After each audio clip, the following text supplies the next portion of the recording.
Hello. How are we doing tonight? I hope you were having a fantastic weekend. It has been a while. Welcome to the Action Lab, the premier sports entertainment talk show on Twitch.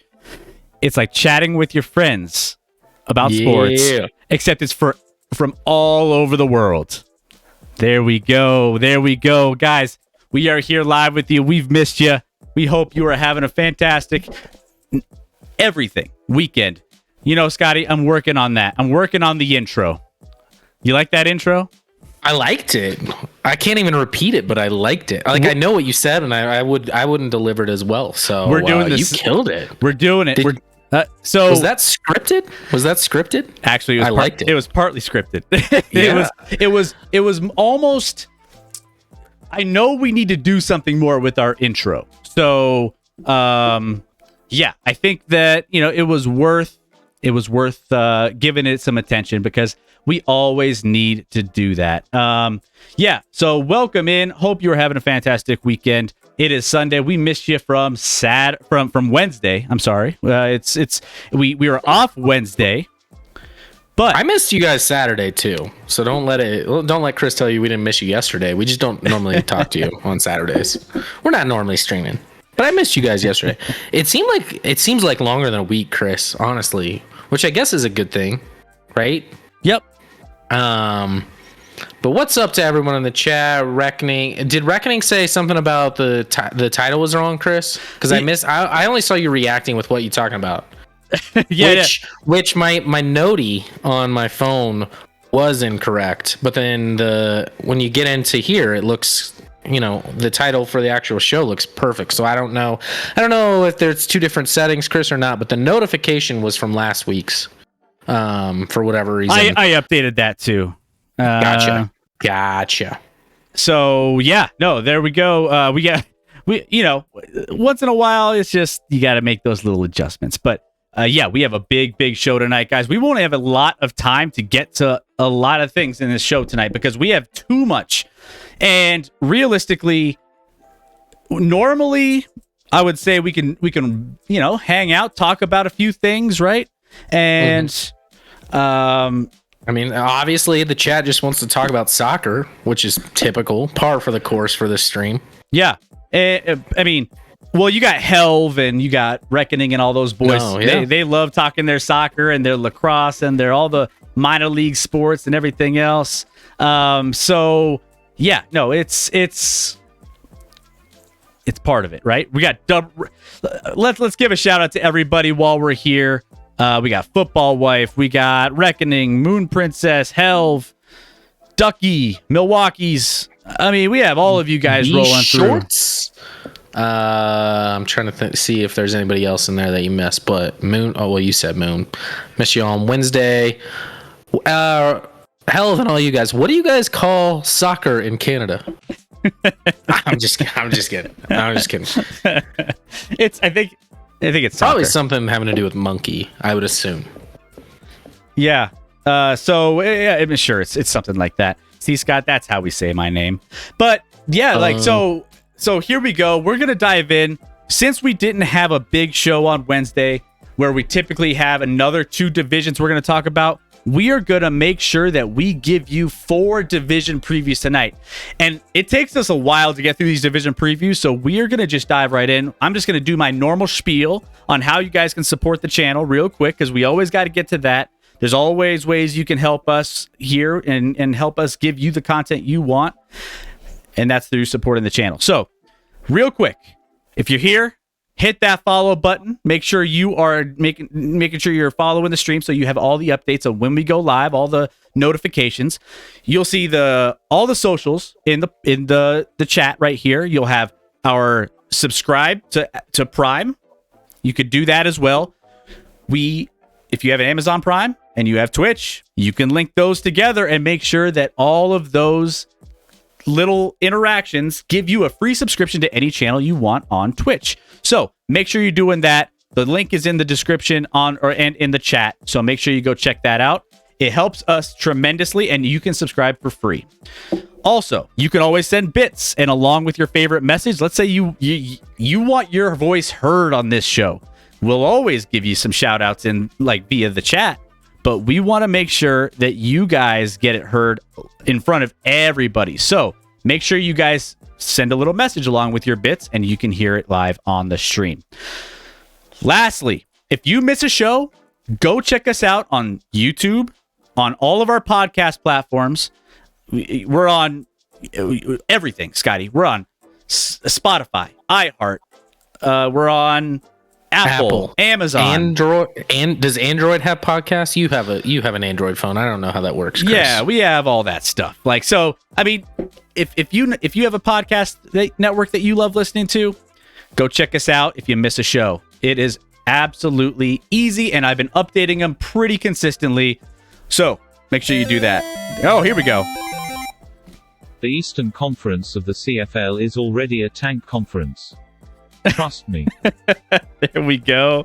So it's like the NFC in the NFL this year. It's like the NFC. I kid. Yeah. NFC has a couple teams. Also, you can join Thrive. Thrive Fantasy is a partner of ours that we are doing some work with. If you like fantasy football, just fantasy sports in general, but you like betting, here's a way you can put in some stats of your favorite players and whether or not they're going to go over or under the totals. You could do baseball, you could do hockey or football. When football season comes around, you're going to want to make sure you jump on this because there's going to be a lot of fun contests to get into. So make sure you join in and you get a free match up to $100 with Thrive Fantasy. It is a lot of fun. Scotty and I play We have a great time. I've won some money on there, and I think, Scotty, you've played a little bit when we were doing some basketball back in the NBA season. Done some basketball. I've even done golf. I like doing golf on there. You can make like bets every day on tournaments and stuff. I'm a nerd like that. Everyone in the chat's like, why are you doing this on golf? Because I have a problem, guys. All right? I got a problem. It's part of it. So, that's just the way it is. What the heck did I just do? Sorry. I'm talking to myself while talking to all of you. So there's your recap. Follow the channel, hit those social media, follow us on all the social media. We need to get 1,000 TikTok followers. We need to get that so I can go live with you on the off days. And then also, again, hit that follow button.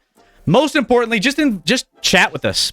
Be here and chat with us. Enjoy each other in the chat and have a good conversation. Sports content is what we do, and we want you guys to continue to fuel that through your thoughts, your opinions, everything you have going. So, all that being said, I'm going to get to a few of these last comments in the chat, and then we are just going to dive in. We have a lot to get to. We have our own footy. They call it footy. There you go. Out in Canada. I think they call it soccer. And footy. I mean, some people say footy out here. Breaking news, Deebo Samuel got paid. He's staying in San Fran. We have a lot to get to. We won't be getting to a lot of the NFC and AFC West until the next show. However, there's a couple other headlines that have been popping up in these divisions we're covering tonight that I can't wait to get to. Google Podcast. What else? With an added benefit, it's all losing records. Talking CFL there. Yep. So it's baseball only sport Scotty can't bet on? Yes. That's the only sport he can't bet on.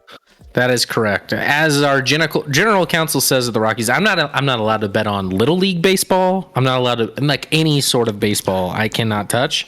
Other sports, as long as I'm betting it legally, which here in Colorado, sports betting is legal, I'm good to go. Scotty's son can't even get in on this app. You can't bet on your own son. I can't. I'm like, who's tracing this, by the way? Who's following my bets I'm making at my son's Little League game to make it interesting? You got to give him. Usually the over-under is on, like, how many innings we're going to play before the 10-run rule occurs or something. He doesn't even play baseball yet. I just imagine once he starts playing how it's going to go. And, man, it's going to be rough. Rip Bill Russell, #legend. So, if you've noticed, I updated the show headline because it was a little off. We're doing not only, you guys can't go anywhere. We're not only doing our division previews of the NFC and AFC South, NFC, AFC North, but we have a Why It Matters, and we have a Coming In Hot. You guys are loaded tonight. Guys, what a day. What a day to be alive, Chris. We might be going till 1 a.m. No, we're going all night.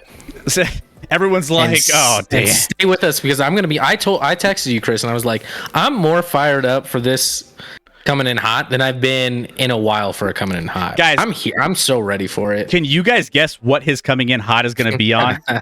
Can you just throw it in the chat? I think so. I'll drink to that. Yeah. Wait, we have a massive show. It's going to be a lot of fun tonight, and you guys better buckle up.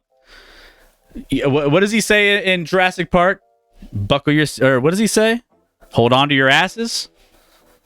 Maybe. Which Jurassic Park? The first, like the first one. Samuel L. Jackson, when he's about to turn off the power, and he's like, hold on to your butts. I should put that as a sound. I'm gonna write that down. I'm gonna put that as a sound drop. Hold on to your butts. I don't know why we haven't had hold on to your butts for a while now, Chris. Chris really dropping the ball. I apologize to everyone here right now because I don't even know how to continue on after that. Milwaukee's is he's like, we'll breeze through the NFC North. He's like, quick one. Packers win. Next top. Will they though? Not so fast, buddy. Not so fast.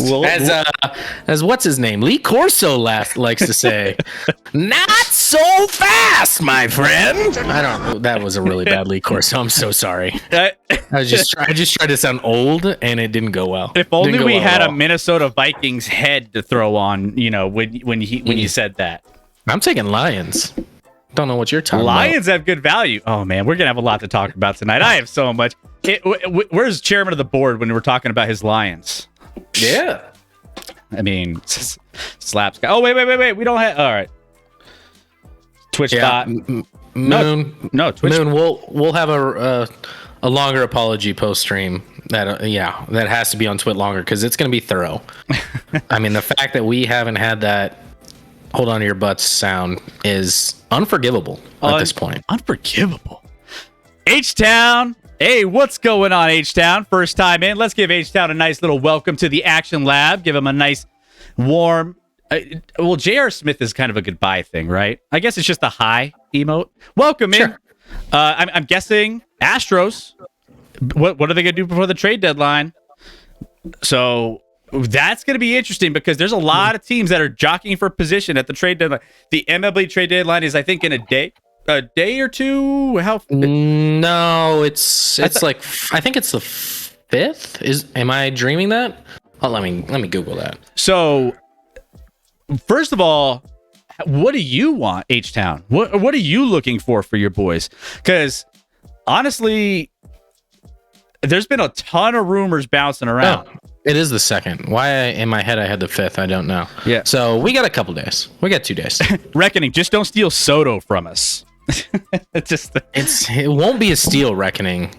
I'm a little hesitant on a team picking up Soto when he's turning down $500 million, basically. Like, to give up a lot of your capital and trade for a guy that you're gonna have to pay that sort of money to, I wouldn't do it. I would not do it if I was a team. I mean, maybe, obviously he's still under contract for a couple years, so like you do it in that sense and then sign him and maybe you can trade him again. I don't know. And you're trying to win this year, but I hesitate to just sell the farm for one guy. Don't get me wrong, I love Soto. Soto's incredible. He's amazing.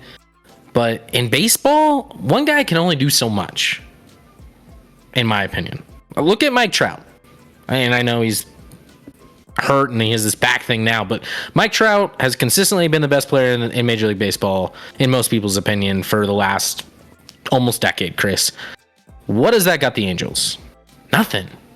But we might have Soto on the move. We might have the single most electrifying player in baseball, speaking of the Angels, on the move, Chris.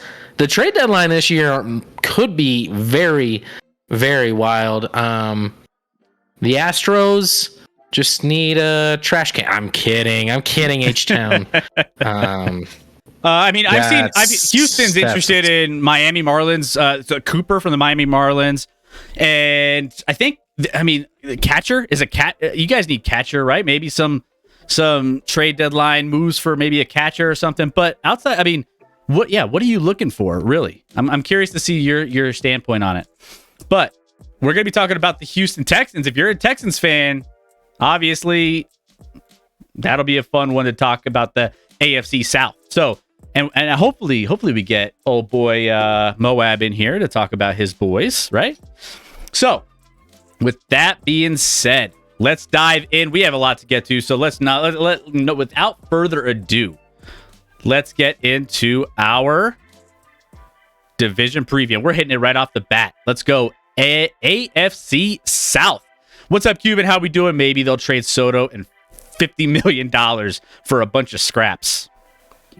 Maybe. Just to, I know what you're doing there. Yep. I can't say anything on that.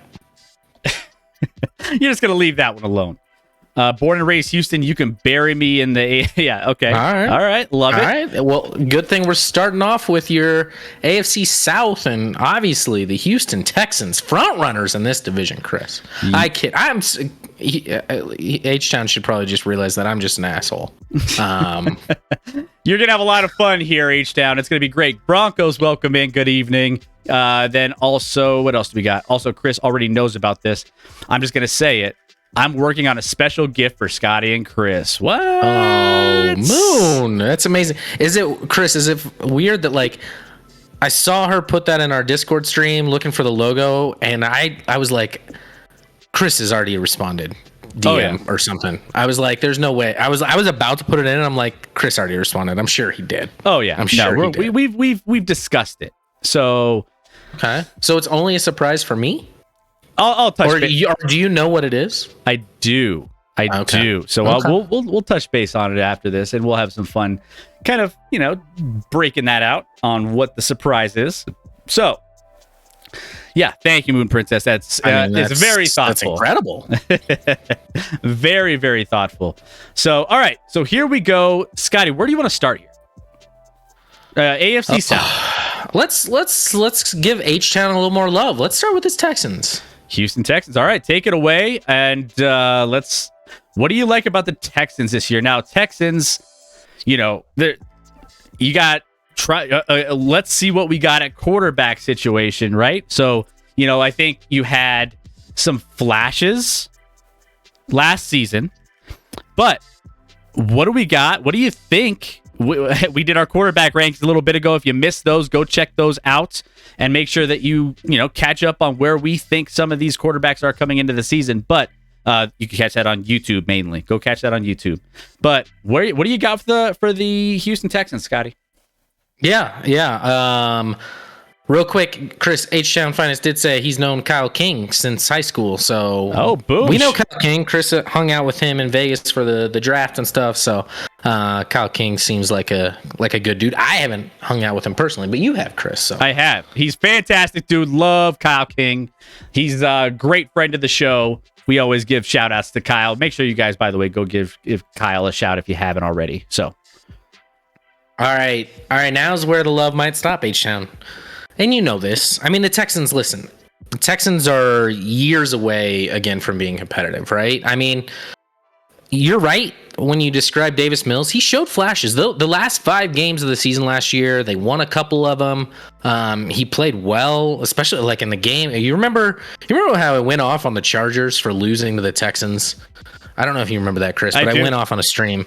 I think that might be like a TikTok, actually, on our TikTok. Me going off on the Chargers to losing when the Texans had like 20 guys out with COVID, and it was ridiculous. Listen, the Texans are in rebuild mode. That's just the reality of where they're at. Obviously, you had the whole Deshaun Watson situation. You trade him, you get some draft capital to start to rebuild with. You have a year here to kind of see what Davis Mills is exactly. You give him a whole year because he kind of only got parts of last year with Tyrod Taylor getting some time as well. This team needs a lot of work. They did re-sign Brandon Cooks, who obviously was really nice for him. I say they're rebuilding. Let's keep in mind, 2 years ago with Deshaun Watson, they won 4 games, Chris. Last year without Deshaun Watson, they won 4 games.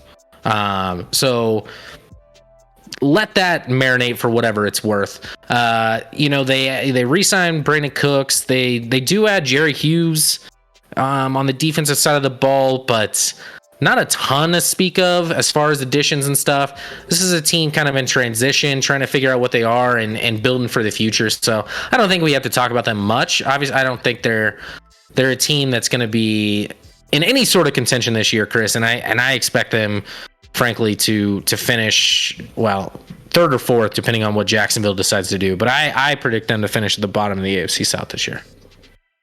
Yeah, Jacksonville's an interesting one. We'll talk about them here in a second. H-Town, I believe Houston fans are ready for a new owner. That could be in the mix. But, Davis Mills is the biggest thing for me. Jacksonville, when it comes to the bottom, Jacksonville and Houston are the bottom 2 teams in this. So, with that being said, I think that anytime you get rid of Urban Meyer in Jacksonville, I feel like they're going to be a lot better of a team, and I think that Houston Texans, I think they'll be a competitive team. I think, the biggest impact I think will be from second year Davis Mills, and if he can make that step, he's a bright spot towards the end.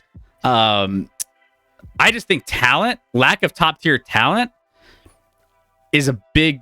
They just need that, and they don't have that. Like they have some nice pieces there, but when it comes to like comparison for the rest of the division, it's a little bit on the lesser tier when it comes to across the board, from the skill positions to everything else. It's like they're just playing catch up. So yeah, don't want to spend a ton of time here, but on the talent though, Chris, I will say real quick that I actually love the Derek Stingley pick, who they took at the top of the draft this past year. On paper, I mean, Derek Stingley as a freshman at LSU was maybe the best corner I've ever seen as a true freshman in college football. And then he had some injury issues. But if he's healthy and good to go, that dude can easily become a top 5 corner in this league, no questions asked. So I love the pick and the upside there. So if I'm looking to one guy on each side of the football for the Texans this year on who to watch, I'm looking at Derek Stingley on the defensive side, and I'm obviously Davis Mills on the offensive side. See what he can do, or whether you need to address the quarterback position moving forward. I think unless Davis Mills does something miraculous, they probably will look to upgrade that in the draft next year. So quite frankly, them not having a great season, in my opinion, might be helpful to them moving forward and trying to get because the draft next year has some dudes at the quarterback position. It's a much better QB draft than this year. Totally. Yeah. And I think, with this, I forgot to talk about the lines. Let's go into the lines real quick. I always forget to go just do an overarching kind of where things are at when it comes to just what Vegas has currently. So FanDuel Sportsbook has, as the AFC South division winner, Indianapolis Colts are the favorites to take the division, -115. Tennessee is +160. They're second as favorites to win the division. Jags come in at +750.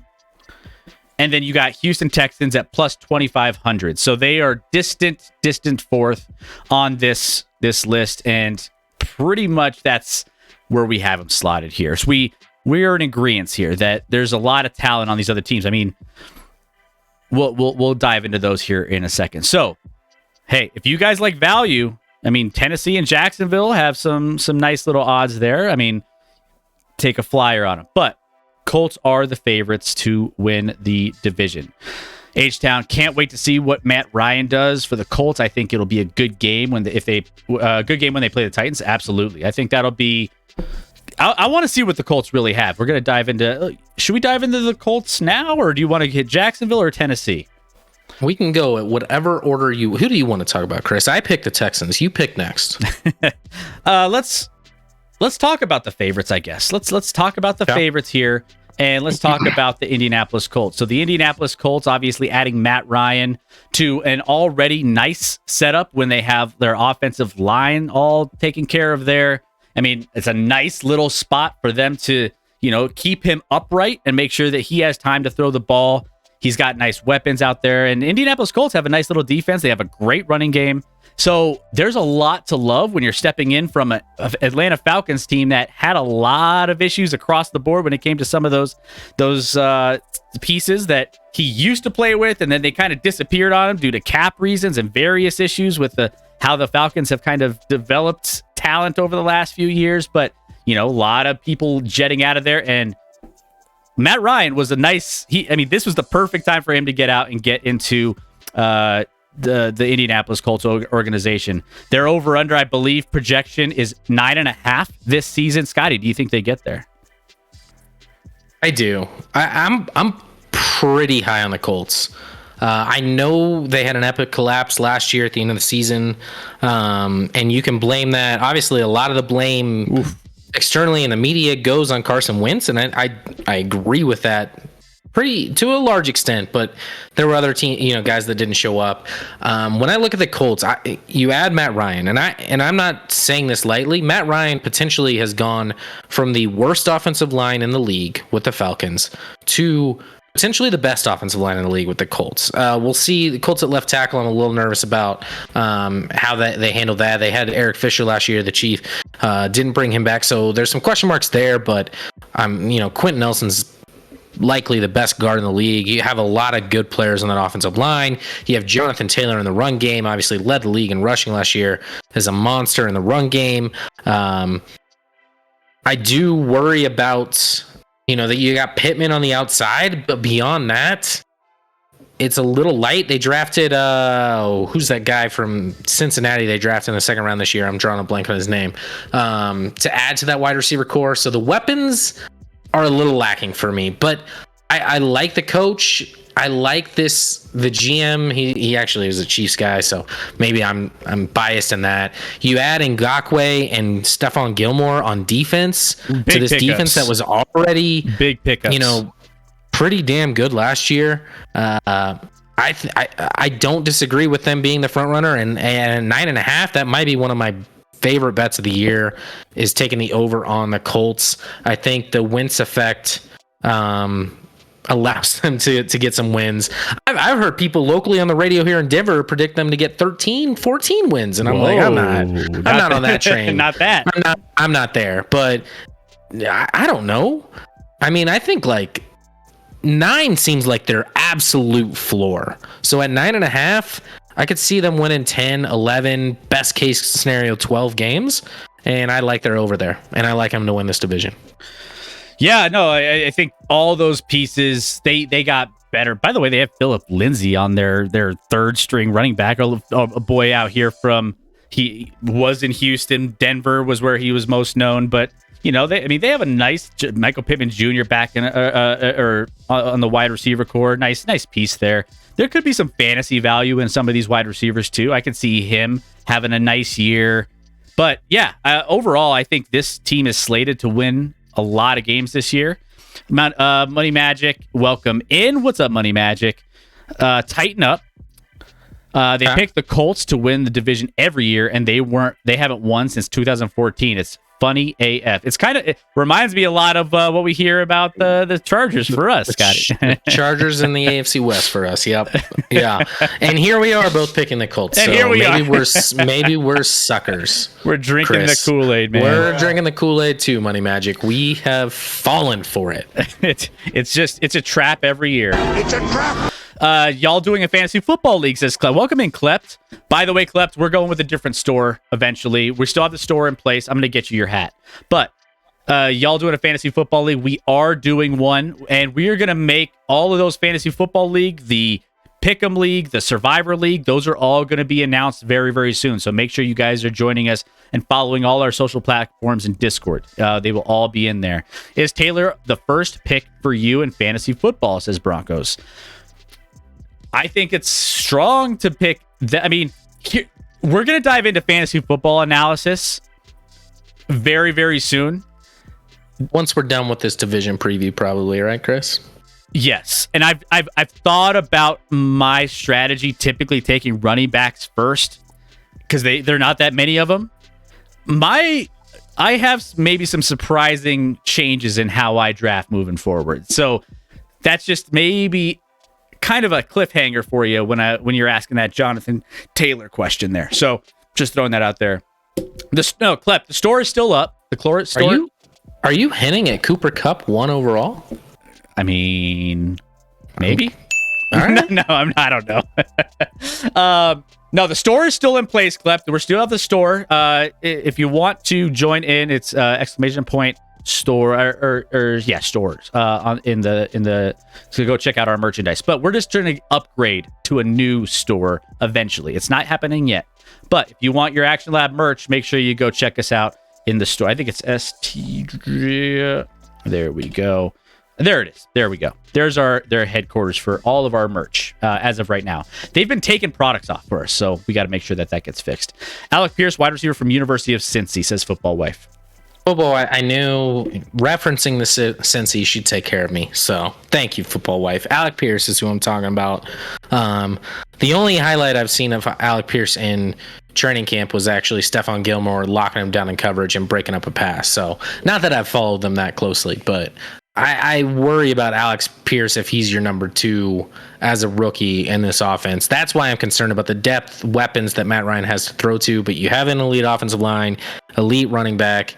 And Pittman, to me, Pittman's like an upper echelon number 2. They don't even have a 1, in my opinion. Nothing against Pittman Jr., but I don't know if he's a 1. I wouldn't rank him as a top 30 wide receiver in the league. I really wouldn't. Yeah. And now in fantasy, he might be, but just ignoring fantasy, I wouldn't rank him as a top 30.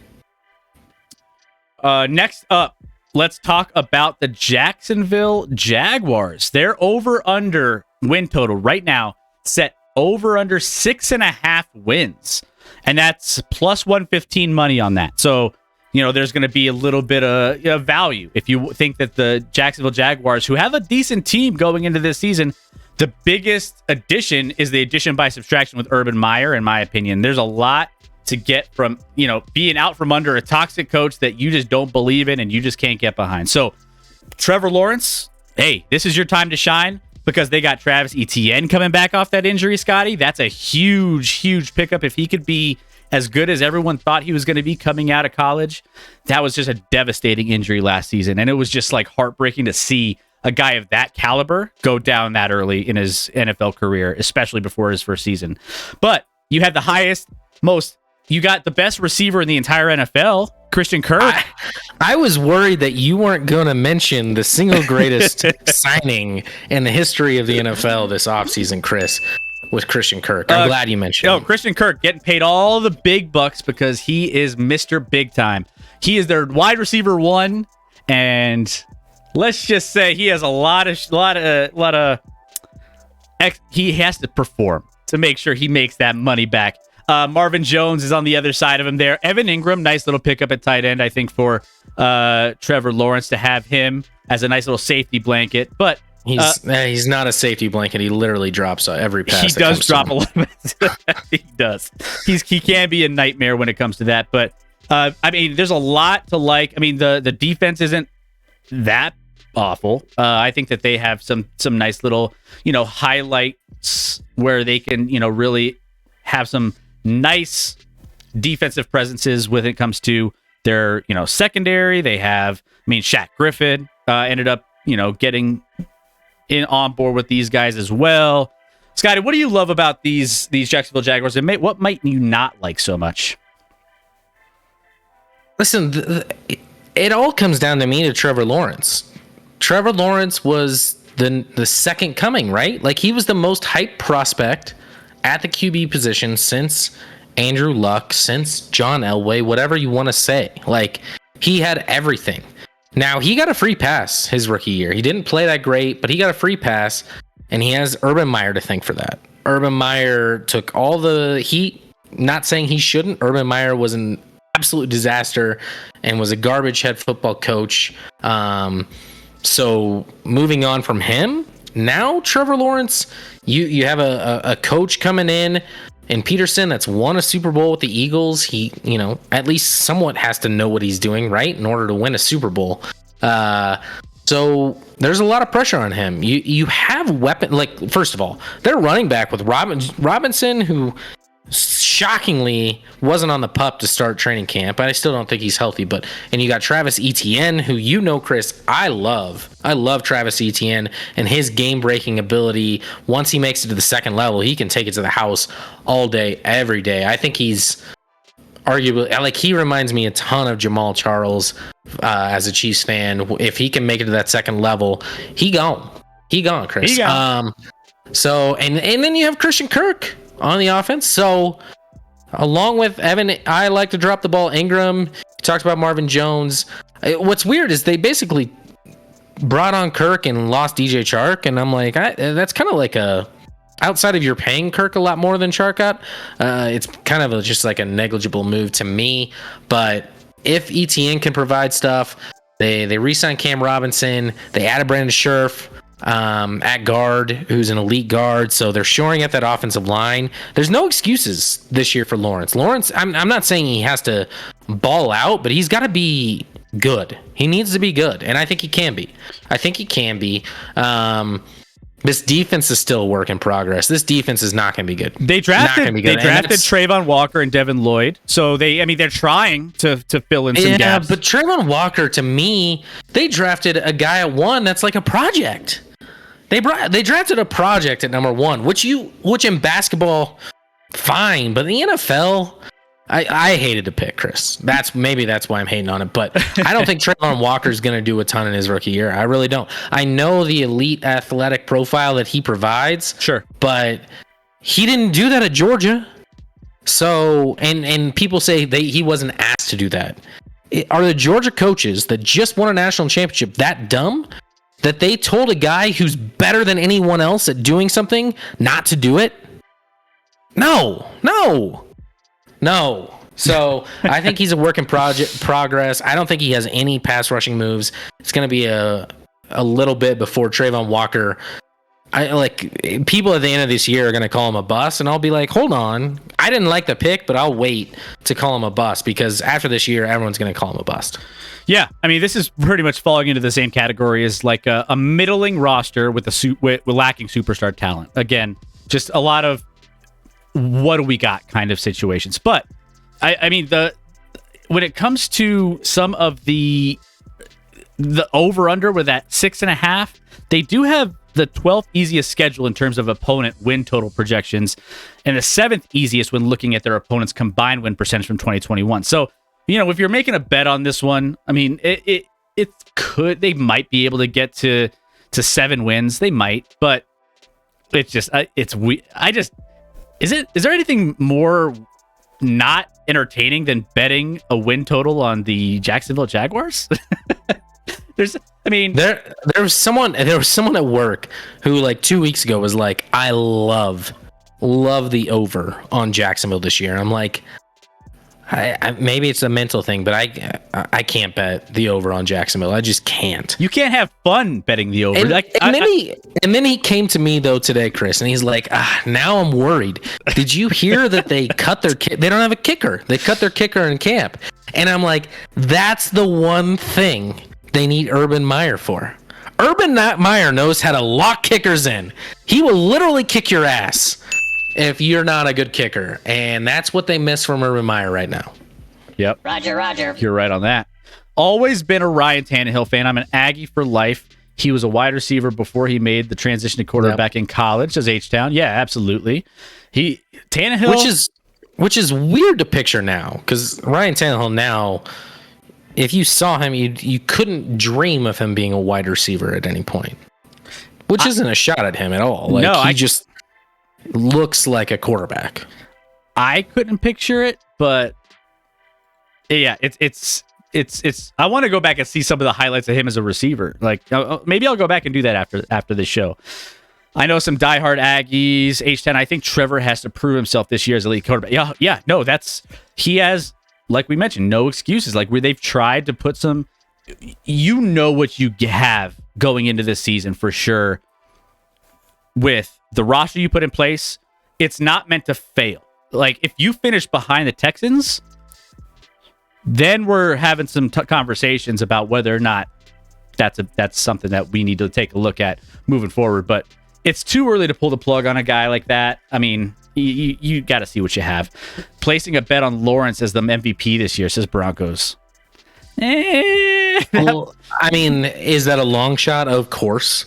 But I don't hate it in the sense of, what did I just say? Their defense is going to be trash. So in order for them to win games, Lawrence is going to have to ball out. That offense is going to have to win the game for him. So if they do win a lot of games, it's going to be because of Trevor Lawrence, and people are going to be like, look at Jacksonville.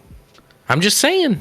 So you're saying that Trevor Lawrence, from a fantasy perspective, has a nice little ceiling or upside as a late draft pick for your team to potentially have a nice season.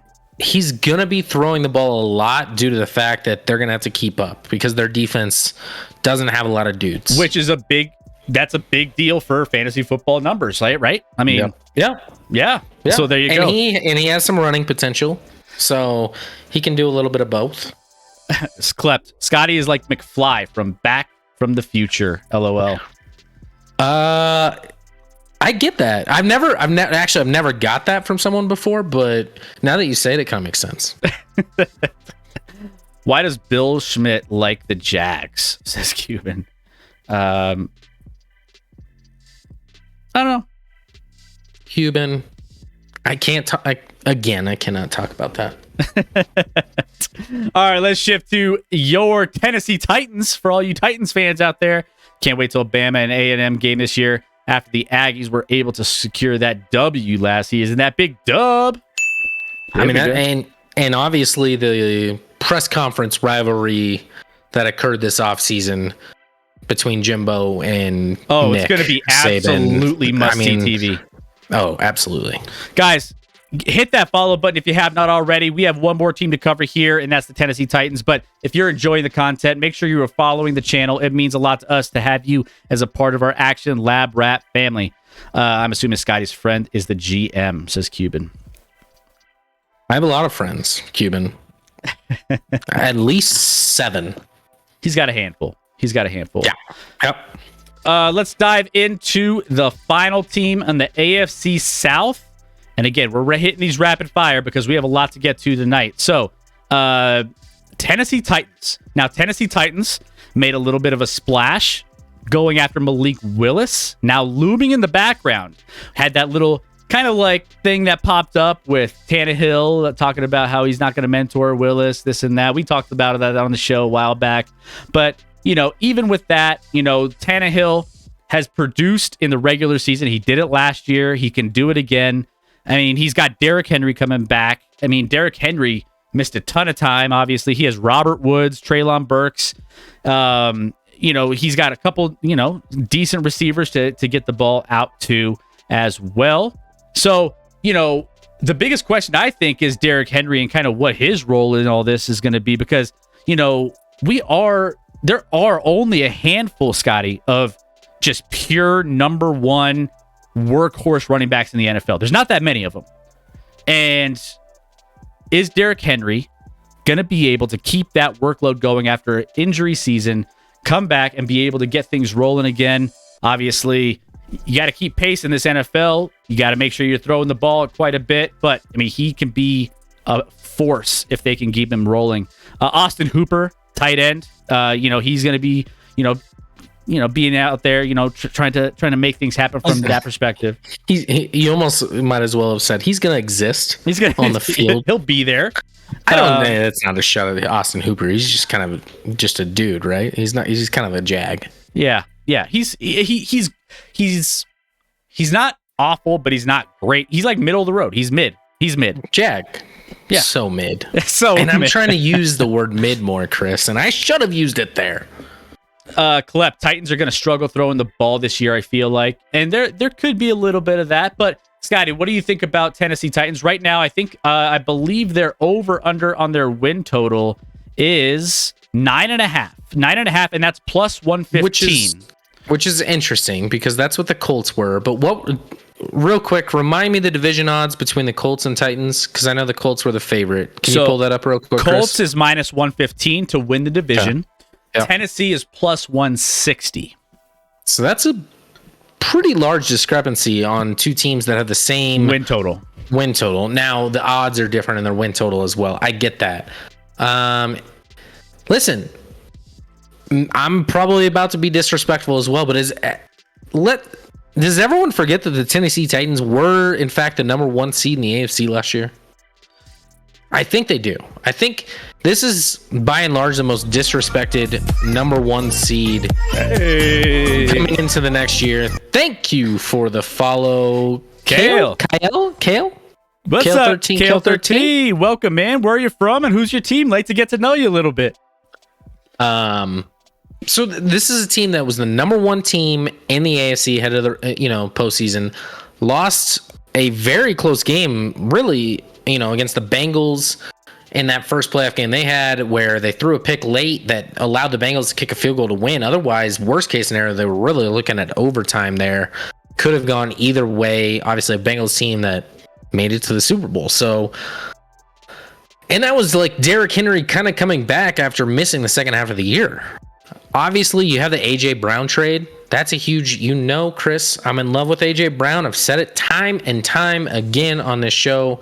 The last couple of years, I love A.J. Brown and what he brings to the table. Losing him is not, I mean, it's a big deal. It's a big deal. Now, they did trade for Robert Woods. Coming off that injury, Woods, didn't have the year I thought he was going to have with the Rams last year. Like, Chris, you and I literally were in a fantasy league and loved the Rams wide receivers and took Woods over Cup. Yep. Like, we had it right. We just had the wrong guy for some reason. Anyway, we'll see once if Woods is healthy, how he is there. They drafted Treylon Burks, wide receiver out of Arkansas, to add to that. Basically, Treylon Burks is kind of an A.J. Brown clone in a sense with his body type and speed and what he provides there. So, but he's going to take time as a rookie. So we'll see.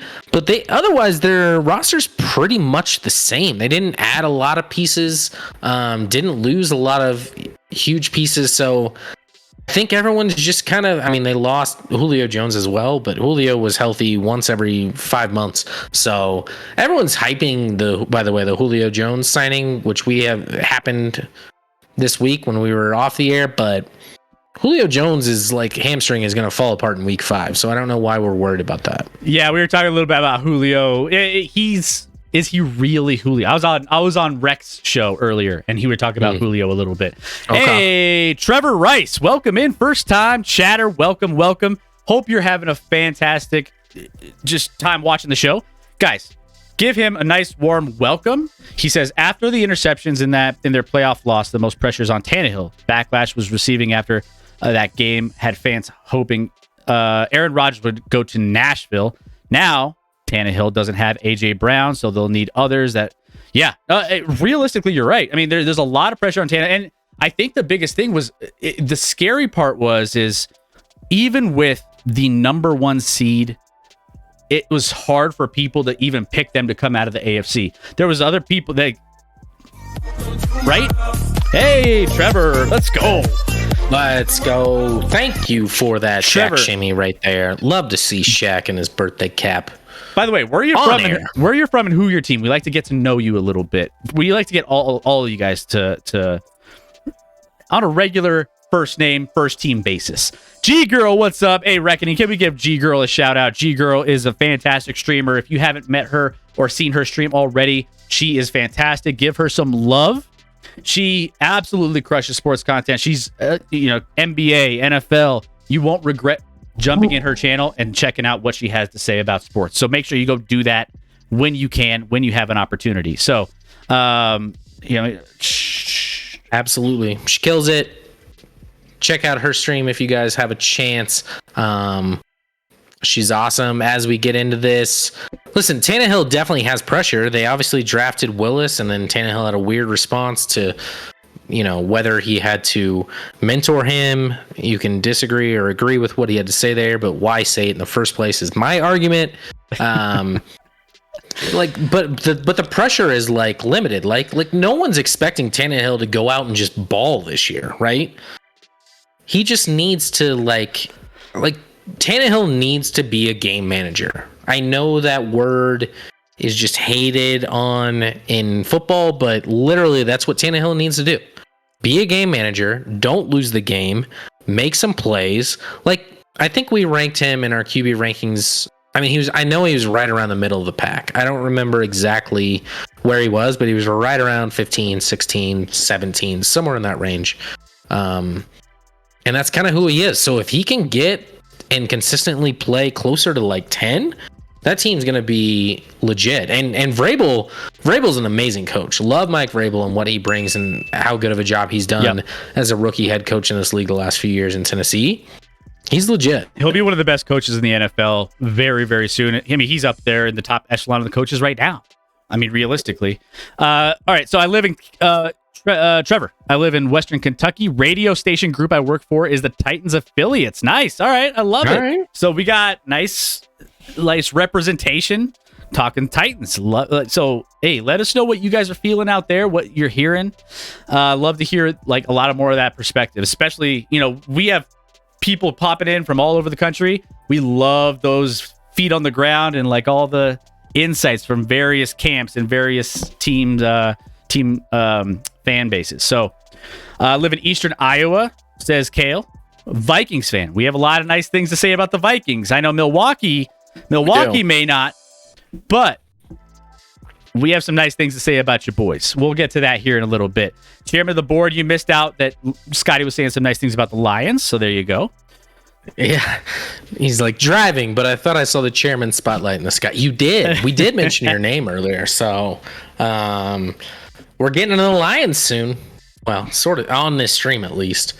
This stream might go 87 hours, Chris. Buckle up, everybody. Buckle up. By the way, the countdown, 38 days, 17 hours, 43 minutes, and 32 seconds, according to Football Waves. Kickoff countdown to the NFL season. Is anyone else like me, real quick?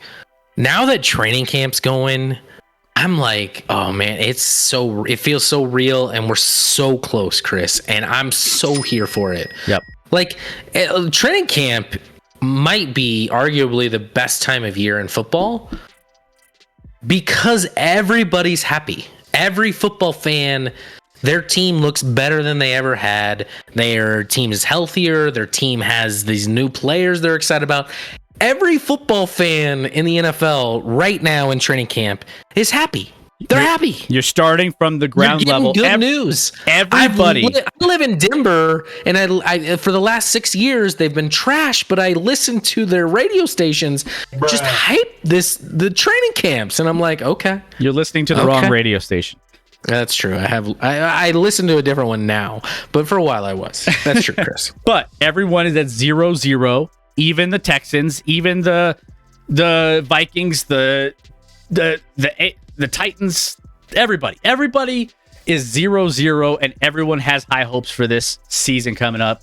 And this is, again, the best time. You always have highest hopes, even if your team is projected to be the last in the league. So, hey, it's a good time to be an NFL fan. Let's move on to the NFC South. NFC South division is going to be an interesting one. Now, it's very top heavy with one particular team because obviously we have Mr. Tom Brady, who is going to be playing until he's 115 years old. If you tuned into our show before, we've had plenty of things to say about. Gosh, he just keeps coming back. He's like that. He would survive a nuclear blast with the cockroaches and still be absolutely effective doing what he does. Let's just put it like it is. But we're going to touch on this. Let me get to a couple more comments in the chat before we dive into this one. Also, guys, by the way, thank you guys for being here. If you're new to the channel, my name is Chris. This is Scott. We are your host for the Action Lab. We do a lot of entertaining sports content every Wednesday and Sunday. So make sure you guys tune in, hit that follow button so you know when we go live. And we're doing previews. We're doing fantasy football leading up to the season. We have contests coming your way. Free to enter that you could win some cool merch and everything else. So make sure you join all that we have going on. And I'll put the social. Reckoning, can you put the socials back in one more time? And the Discord. So you guys can join all of our socials and our Discord. Let's see. We're getting bad news. Mason Rudolph is our best QB, says Reckoning. Oof. Let's dive into that once we get into the NFC North, or AFC North. We'll get into that tonight. And I'm excited to talk about it. I really am, Rec. Good, maybe time to get home better before you get on the Lions. No, you'll be fine. If Jurassic World decides to take place in Colorado, I am riding in the Russ truck, says Broncos. Have you seen Russ Wilson's truck? I have not, actually. I mean, that is a dude that's overcompensating for something. Okay. He likes. I haven't seen it. Is it like a monster truck? Oh, it's so built out with like.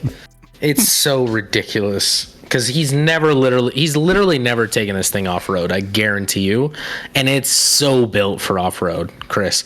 It's embarrassing, actually. It's embarrassing. All right, but everything Wilson does is kind of cheesy and embarrassing. But maybe he'll play good at quarterback, and nothing else matters. He'll be fine. I'm not too worried. Money Magic. I really like the Saints. Olave. Yeah. Olave, Thomas, and Landry. That's how wide you say receiver it. Core. Chris, that's what I thought. Okay. Yep. All right. Fair enough. That's where we're starting here. Olave is there in. I always do this. I always skip over what we're looking at from the top of this division. So in this division, Tampa Bay is the favorite, minus 270 to win this one. And they're by far the favorite outright to win this one. So Tampa Bay Buccaneers minus 270. The New Orleans Saints are right behind them. So we're talking about them right now. Plus 350 in this one. Could be some decent value there, by the way. Just throwing that out there. Carolina comes in at a distant third at plus 1,000. And the Atlanta Falcons have no shot. Sorry, Atlanta. Plus 2,500. They are similar to what you would see with the Texans on that kind of value scale when it comes to winning the division. So this is Tampa's division to lose and everyone else's division to kind of surprise some people. So diving into this one, I think that there is a lot to be. Come on, man. There's a lot to be interested about with the Saints. Now, they haven't had a terrible team in the past. I mean, they've had nice little pieces. Now, all right, so you got Jameis Winston, who high ceiling, high risk, high reward. Anytime you have Jameis Winston, you know what you're getting, and it's like Bitcoin. Jameis Winston is like investing in Bitcoin because you never know when it's going to peak at 60 million, 60,000, whatever, or drop to 20,000, right? Like he could be all over the map, but when it's good, it's good. So you always have that ceiling.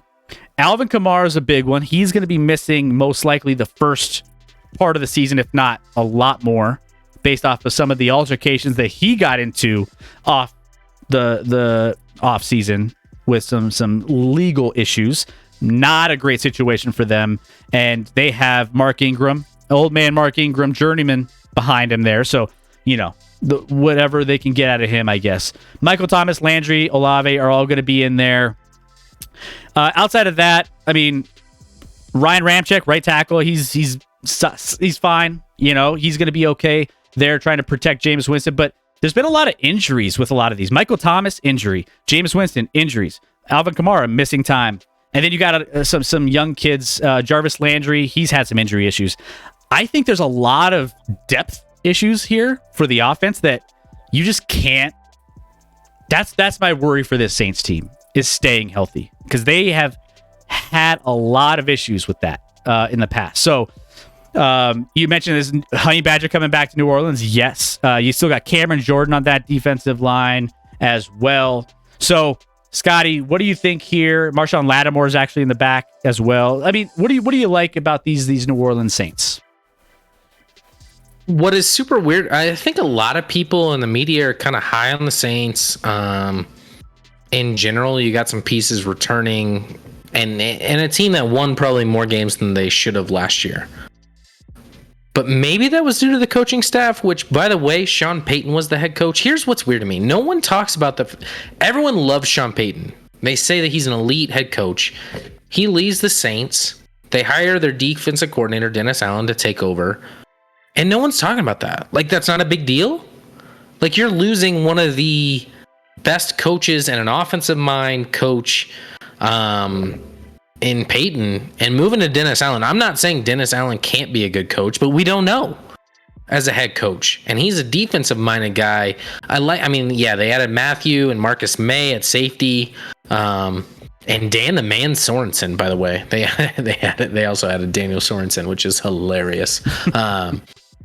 Because he's good. But like, we'll see what Michael Thomas is. It seems like Michael Thomas has been out for 8 years now. Oh, he's been out forever. You're right. You added Olave. You got Landry, though, that you did sign.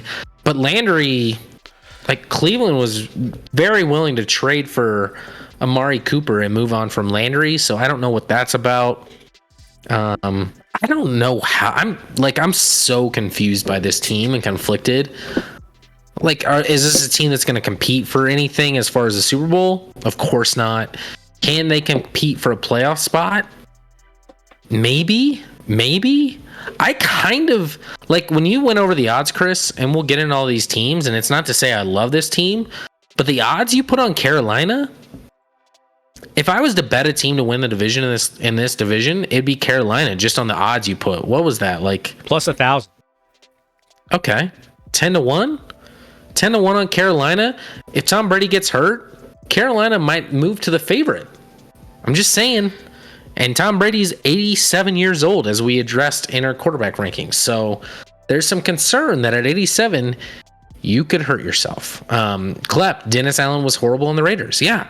It's so weird to me that no one's talking about that. You talked about the Kamara. Kamara's going to be their single greatest offensive player they have. Absolutely. He's going to be gone for the beginning of the season. There's a lot of concerns there. I don't like the Saints very much this year. I really don't.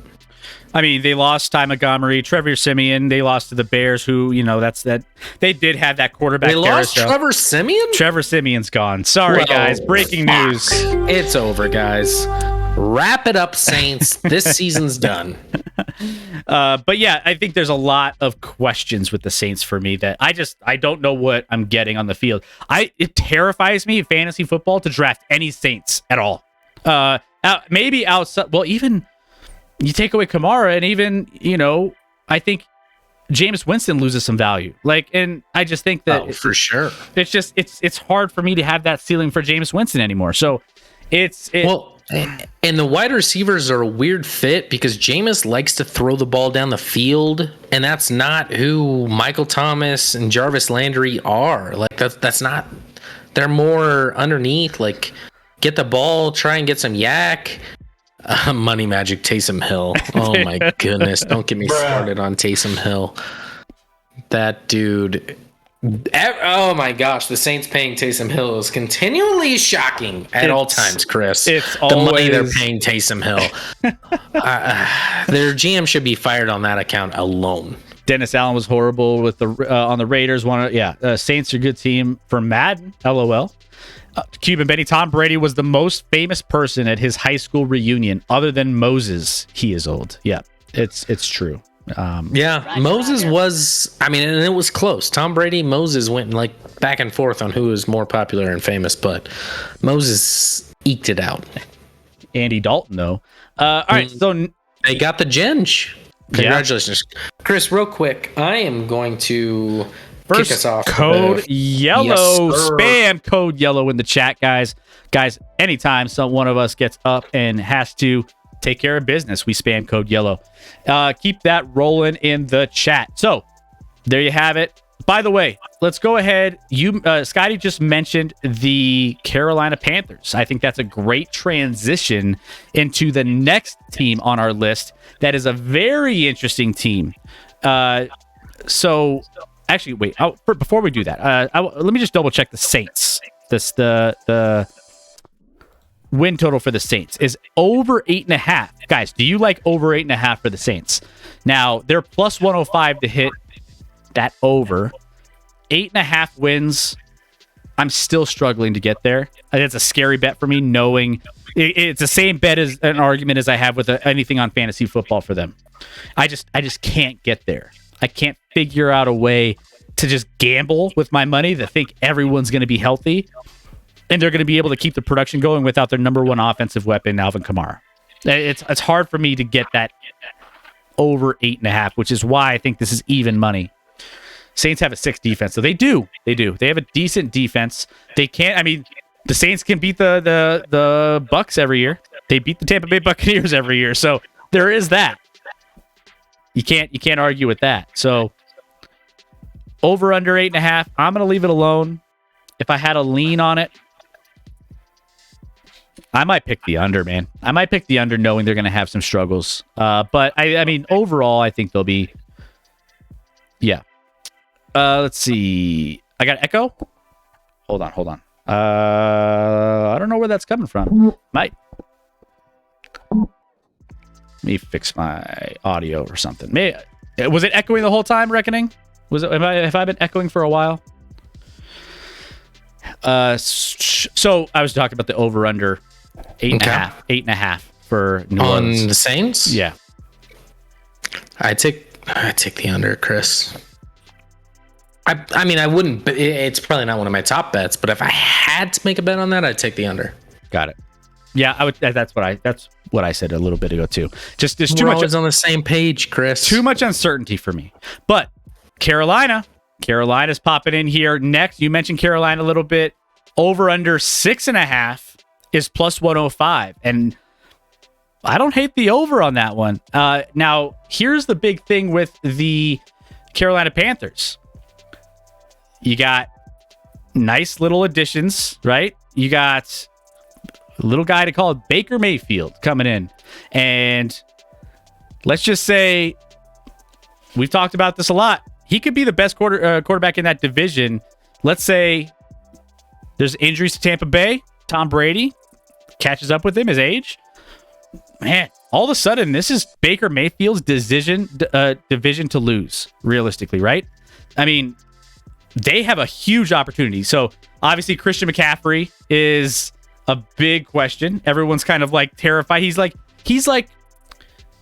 the guy that you like dread to drop to you in fantasy football, right? He's like on the board and he's coming your way and you're like, please don't drop to me. Please someone else take him so I don't have to make that decision. Well, then he drops to you. Then what do you do? Because he gets hurt quite a bit. DJ Moore, Robbie Anderson are still wide receivers out there giving Baker some love. Sam Darnold obviously will most likely be backing up Baker Mayfield. But this is an interesting team. Get into the chat. AK is going to be gone for however long. Kamara. Yep. Scott's decorative game is strong. Small picture next to the smaller picture on the wall. You're right. I don't have a lot to say on that. You're right, Broncos. I need to work on it. I haven't. Smallwater Fishing, welcome in. How are we doing this weekend? Hope you're having a great Sunday. I've seen Andy Dalton play many times back in high school. I live out in Katy High School. Katy. Yep. Has always been powerhouse school. Yeah. That's pretty sweet, H-Town. I love that. Nice. Love it. So yeah, let me go back to some of the things about the Panthers. The great and powerful Panthers, Chris. So they drafted Matt Corral. They drafted a nice little quarterback there because obviously they don't have enough quarterbacks to try to figure out who's who. They added Rashard Higgins from Cleveland and Deonta Freeman from Tennessee. So and key departures. Cam Newton. I mean, never mind. I used to think the Panthers might be a good bet, but they lost Cam? But I think the biggest interesting piece with this team will be how DJ Moore and Robbie Anderson, they took a dip because, I mean, obviously quarterback has been a deficiency in Carolina. They haven't had a decent quarterback at all. So to be able to have a quarterback that might be able to actually put the ball in some spots where they can go out and get it, I think that could be big. Obviously, Rashard Higgins. I mean, I think there's a nice pieces there. They put a nice little investment in Ian Thomas to come in and play tight end. So I think that there could be a nice little upswing for the Carolina Panthers in the division. You said plus 1,000 might be interesting. They won't necessarily win the division, easily, but I do think they have a nice little edge when it comes to consistency with some weapons on offense, and the quarterback play I think could help them a lot this year that they didn't have in previous years. Chris, I tried to pay attention to what you were saying, but I'm just sitting here. Cuban Benny's like the decorating motif is prison cell, talking about my background. That's gonna do it. Now I'm a single track mind now. I'm devoted to. The problem is, as I've said before, is quite frankly my wife, and I'm shocked my wife keeps up that Mario Chalmers. That's a Mario Chalmers picture, by the way, when he tied the game against Memphis back in the day when Kansas won a national championship like they did this year. Anyway, I'm sure she keeps that up. She works in here a lot and gets on a lot of those Zoom conference calls or whatever. No, I know what those are. Anyway, but now that's all I'm going to care about, Chris. I gotta improve the background. It started when we started this stream. A lot of people gave me shit, and I know it's bad. It's bad. I get it, guys. I'll work on it. I promise. If you guys got ideas if I for have Scotty, a background that looks better than my face, which is almost any background except for this prism motif, then it takes attention away from me. So I'm trying to focus on my face with you guys. Anyway, Carolina. Yeah, great team. You could argue, listen, I'm not a huge Baker guy, but Baker, when healthy, I think can be pretty good. I really, really do.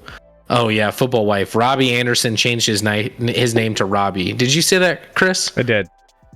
Robbie changed it to Robbie. He's like, I like it better with an IE. Some people have way too much time on their hands. I'm just like, what are we doing here? I hate you so much. What are we doing? I mean, who cares how it... okay. He's not even big enough. He's not even big enough for me to like make that like part of my daily... I like Robbie Anderson. He's fine. Like... He's you not. Don't just get the right to change your name. Maybe if he's a top 5 receiver in the league, I'm like, okay, maybe I'll pay attention to what he's got going on when it comes to his personal, like his name. But you're too low on the totem pole for me to like for that to matter. It almost bothers me more that he has the same name and he just changed the spelling. That actually bothers me more. Anyway, you could argue, Chris, in my mind, Carolina improved at the quarterback position, and this is how I feel about Sam Darnold more than anything. Maybe second in the league. You could argue second. I don't know if they're there. You could, Indy with Matt Ryan from Carson Wentz. But Baker Mayfield over Sam Darnold could be the biggest upgrade outside of your Denver Broncos, Chris. That was up there. Yeah, I'll say that's one. It's fine. Anyway, so this Carolina team started off really nicely last year, got some injuries. But let's keep in mind their first round pick in the draft was a corner out of South Carolina that I'm drawing a blank on. He got hurt in like week 3 or 4. Didn't come back the rest of the year, but he was taken right above your Broncos. Patrick Surtain as a corner is going to be a nice piece. If Baker's healthy, I think he can put the ball accurately. Listen, I know he's not elite. His arm strength is questionable, but here's the one guy who's won a playoff game in Cleveland in the last 25 plus years. Since they've been a new franchise in Cleveland again, he's the only one with a playoff win. All right. So here's a guy that can get you in the playoffs. Now, is Carolina a threat to do anything? Of course not.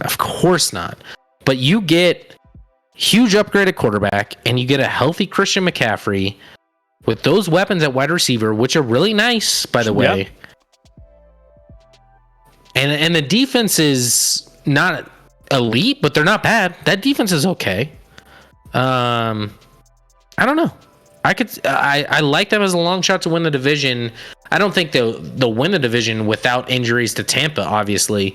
But if Tampa gets some injuries and opens the door, I think Carolina is the second best team in this division.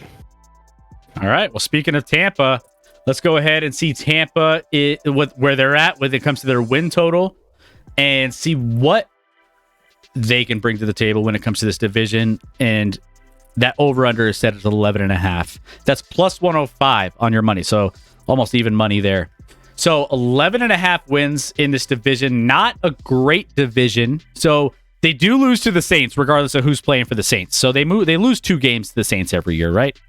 It's pretty standard. So doesn't matter. It doesn't matter who. It could be Taysom Hill. It could be Drew Lock. It could be any of them. But they'll lose to the Saints no matter what. So 11.5 is their over-under. Scotty, do you like that number? I mean, I feel like in a division like this, it's obtainable. What do you think? I wouldn't bet it either way, but I'd lean under. Okay. I mean, I kind of feel like there's, 11.5 seems about right, but that's a big number. Let's with a quarterback that's obviously aging. You got Chris Godwin coming off. He's not going to be healthy to start the season. I already spoke on Julio Jones. That dude cannot be relied on. No offense. They just lost Ryan Jensen, their center, which is a huge piece on that offensive line for maybe the whole season. Or if not, a significant portion of the season. I don't know. Like, this team kind of just doesn't seem imaginative. They just keep running it back and aging a little bit more and a little bit more. Well, I'm not excited about this team, quite frankly. they're not as flashy as where they were when they won their Super Bowl with getting all of those free agents and all the big names, and they were doing their best. I mean, Brooklyn Nets impression or Lakers impression, trying to put together all the big names. Now they're trying to just piece it together, and I feel like it just get the vibe that they're struggling to do so. By the way, welcome in Casually Average. Howdy, how's everyone? Yeah, we're doing great. How are you doing tonight? So, I mean, you mentioned Julio Jones. I'm looking at their depth chart currently on ESPN. Julio Jones isn't even one of their top 3 in the depth chart. He's like secondary. He's second string behind Evans, Godwin, and Russell Gage. But Godwin's not going to start the season. True. True. But I mean, even still, they still have Julio. Julio's starting the outside. Gage will probably start in the slot. Now, does Julio offer a little bit more, size and some potential? Yes. I don't think you're getting the Julio Jones from his heyday when he was like literally crushing in Atlanta. You're not. There's no way. He's those days are past. And I think they've lost some guys on defense. I mean, they still have Shaq Barrett, a guy we love from Colorado State, came from Denver, and he's been awesome out there. They have some nice pieces on defense that will be fine. They'll keep them in games. Antoine Winfield. They got some aging players, Levante David, and some guys that have been around the league for like ever. But you know what? I mean, they still have Tom Brady. Speaking of being in the league forever, and he's Leonard Fournette. That overweight issue is kind of in the past now. I mean, they've kind of slimmed. They've talked about him slimming down, and he's in a great spot now. So, other free agent departures. They lost Ronald Jones, O.J. Howard, Rob Gronkowski retired. Then they, again, added Russell Gage. Draft additions, Rashad White, Cade Otton. So, I feel like they haven't blown me away with what they've done in the offseason. They're a worse team than they were last year. One, they aged a year. And two, just losing Gronk alone is a big deal with Tom. Like, Tom, that's a safety blanket. They signed recently, oh my gosh, Kyle Rudolph, who is a vet tight end out of Minnesota, but he's an aging guy. I don't know if he's a difference maker anymore. And he's not going to be the blanket that Rob Gronkowski, who Tom has played his whole career with, basically. Now we'll see if Rob stays retired, but the fact that they added Rudolph lends itself to believe that maybe he's retired for good. They lost JPP and Ndamukong Suh on that defensive line. Those are aging guys. I get it. Not huge losses, but some pieces nonetheless. Listen, this team is worse than they've been in the last 2 years with Tom Brady, but Tom Brady's the quarterback, so anything's because he's the luckiest human being to ever grace the earth. That's not even a hot take. Tom Brady is the luckiest man to ever step foot on planet Earth. I'm telling you, I've been on my avocado tequila drinks recently, and I feel so much younger. By the way, I feel like I'm gaining life back year by year, just another one each and every single time. Another one. Nice. It's great. Because real quick, Chris, I'll ask you this question in the chat. This question regarding Tom Brady: is he the most talented quarterback? Not even the most talented. Is he the best quarterback as far as talent plus ability plus reading defenses? in the history of football, or is he just the most successful quarterback in the history of football? I mean, there's no doubt he's the most successful quarterback in the history of football when you look at team results. It's not, and so to call him the GOAT is totally fine because of the results he's put with the team-oriented side of it. But there is no way that Tom Brady's the best quarterback to ever play the position as far as like making elite throws, doing elite things. It's bizarre to me. I don't know how to explain it.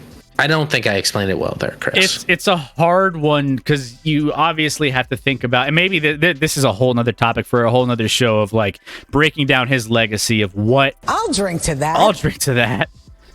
It's breaking down his legacy of like how much New England and Bill Belichick played into his success versus how much he played into, like he was the big factor in a lot. I mean, there's so many hot takes out there of like Cuban spamming hot take. Yeah, it's there's a lot of opinions about what Tom Brady success-wise versus. I mean, we're talking about a guy who's won as much as he has. We're going to allude to another guy who won a ton and his name isn't thrown around, and that's Bill Russell. Rip Bill Russell, who all indications he won and was the most successful champion arguably in NBA history, but he's not mentioned with Jordan and LeBron and a lot of those guys. And like, I mean, obviously, you can compare different there's debates that you can have back and forth with like, a lot of these, I think. And when it's all said and done, maybe when we're like older, Scotty, when we're old and gray, we can have some of these retrospect when some of these other players start playing and like, what do you mean by win, Chris?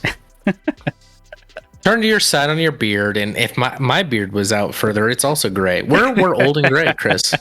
We're old and gray. But yeah, so I'll let you get to the chat. We are gonna wrap this section up, and I have something coming up here. We've been talking a little bit about it, alluding to it, and I want to make sure we're good to go. So I'm gonna take a quick code yellow, and I'm gonna come back. We're gonna hit a Why It Matters. If you haven't hit a Why It Matters with us before, make sure you do. And then later on, after we get to the next AFC North and NFC North, we want to come back and get you finish out the show with a coming in hot that you will absolutely not.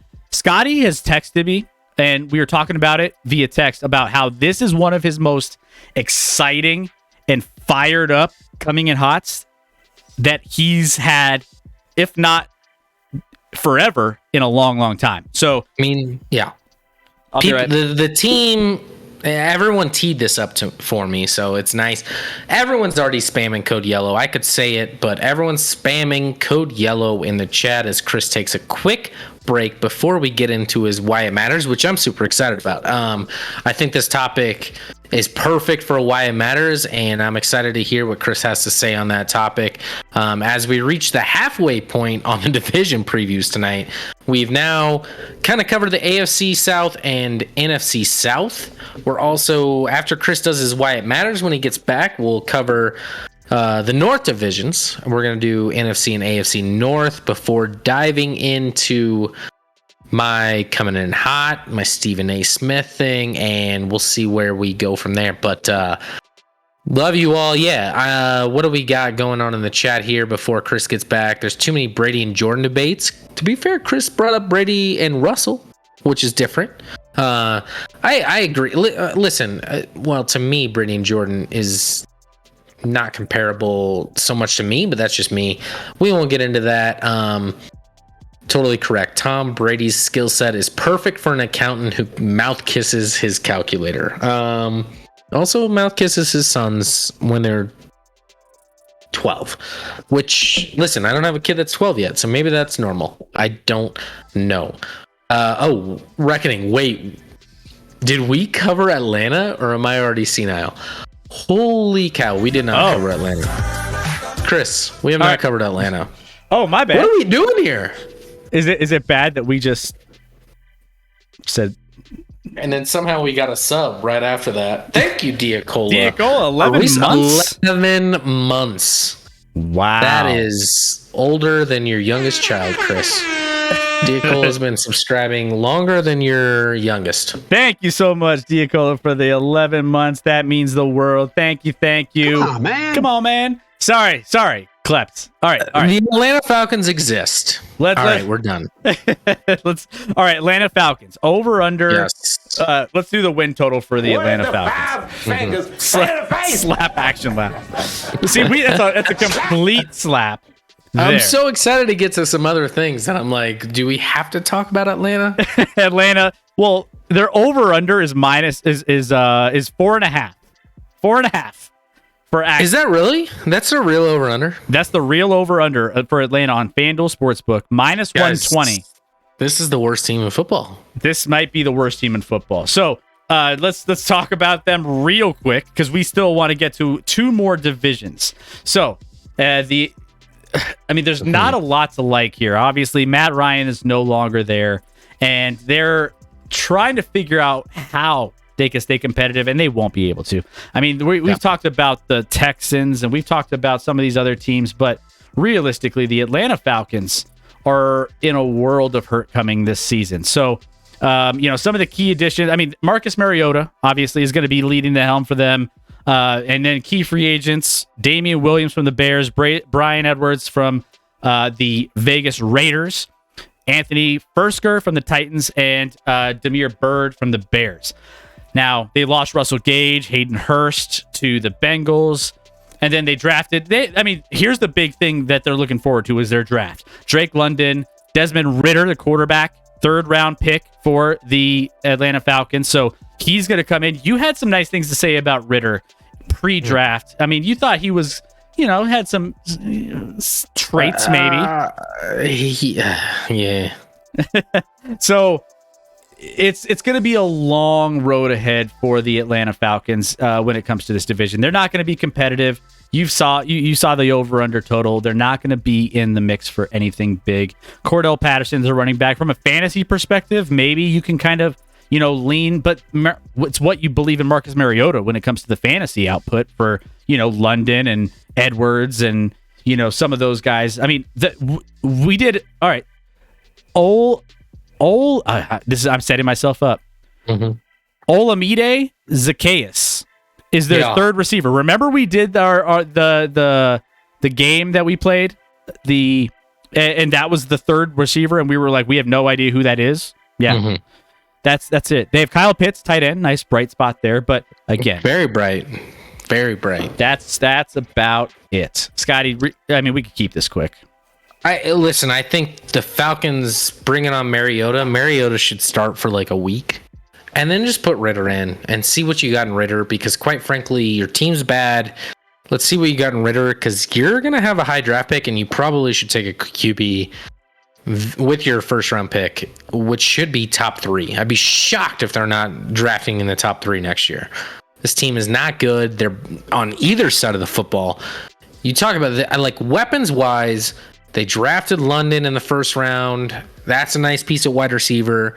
Calvin Ridley, obviously suspended for this whole year due to betting on his team in football when he was out with an injury. Beyond that, so you got London, you got Ridley moving forward. You have obviously Pitts. Those 3 alone are like elite. So figure out what you have with Ridder. You're probably drafting a quarterback in the 1st round next year, I would suspect, to move the needle there. And I like that they waited and didn't reach on a quarterback this year in the draft and just took a weapon for that quarterback in Drake London, who is potential to be an elite guy, not elite speed, but a playmaking. He doesn't even have to be open. You can throw it to him and he'll make plays. That's a nice feature to have. Cordero Patterson somehow is still on this team. I don't know. There's not a lot to say about the Falcons. We'll see how Arthur Smith as a new head coach looks and how he does. He says that Ridder is light years ahead of most young QBs, which is, I don't know what that means. I know what that means, but I don't care about you saying that. I just want to see it on the field. I don't know what's funnier is the fact that we just overlooked Atlanta completely, just completely, or clept. I don't know, probably the under. Like very subtle, and just saying after all of our analysis, after everything we said, under on 4.5. I don't know, probably the under. That means they have to go 4-13, Chris. Like, oh my goodness, I don't know what to say anymore. Reckoning now wants us to say something nice about the Falcons. I did say something. I was like, I love Drake London, and I love Kyle Pitts is their best player. I love Kyle Pitts. Yeah, Pitts is a monster and going to be a monster at the tight end position this year. Yeah, like fantasy top for me. It's hard. It's weird, Chris, because we're gonna be in a league with some of these people, and I'm just handing them what I think, guys. So it's gonna ruin my team. But I think Pitts is certainly at worst a top 4 tight end in fantasy this year. I think probably higher. Yeah, you're not gonna but take your notes now. We're leaving all the tidbits of fantasy football analysis. We're going to get to all this when we're done with our division preview. So make sure if you do fantasy football leagues, you're tuning into our show moving forward, that we give you all of our insights on what to look out for when it comes to your fantasy football draft. This is coming down quick. We don't have that much time, guys. So make sure you guys are tuning in. We have a lot of fun contests you can enter for free. And make sure that you guys are winning some free gear. We have hoodies. We have shirts that we're going to be giving away. I mean, we're going to have a lot of cool stuff. So make sure you are here and joining in. A lot of you Action Lab Rats have already joined in on past contests and had a great time. Some of you have won. Some of you guys have been close. Guys, the bigger this gets, let's get it rolling. T3 Mix, welcome in. Yo, what's up? Yo, what's up? Somehow the Falcons won 7 games last year, says Klept. Kyle Pitts is the only bright spot, his football wife. Yes. So, all right. Now we've covered the Falcons, Chris. We did it. We have covered the Falcons, which means we're going to take a little intermission and do a nice little segment called Why It Matters. So, again, if you're new to the channel, hit that follow button. My name is Chris. This is Scott. We are your host for the Action Lab, your premier sports and entertainment talk show on Twitch. It's like chatting sports with your friends in the family room, except your friends are from all over the world. I'm getting better. I'm going to memorize that. I promise you. All right. I love it. Love it. We got it. We're going to drop that on you guys more times. I've been working on it. We're going to keep it rolling. So, why it matters. We had some big news that happened today that we want to talk about. Scotty, I'm going to get your take on it afterwards, but let's go ahead. Let's dive in to why it matters. And this has to do with a little NBA. We're going to dive into some NBA here tonight for this why it matters. So here we go. Bill Russell. You might have heard his name. He's an NBA legend. There's a lot of accolades on this list up here, right? NBA champion 11 times, most valuable player 5 times, NBA All-Star 12 times. You know the list. You've seen this list. It's not new. I mean, anytime you go into the NBA legends, he's mentioned, right? And he's the most accomplished when it comes to winning. I'm going to dive into that in a minute. But what matters even more is the kind of guy that he was off the court and how he handled adversity and how he cemented his legacy off the basketball court. You think these accolades are insane here?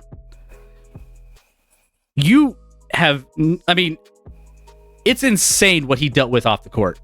A man accomplished everything that he did with poise, patience, the leader on the floor, despite racism, despite outright hatred endured in some cities. Even at home, like even in Boston, he battled through.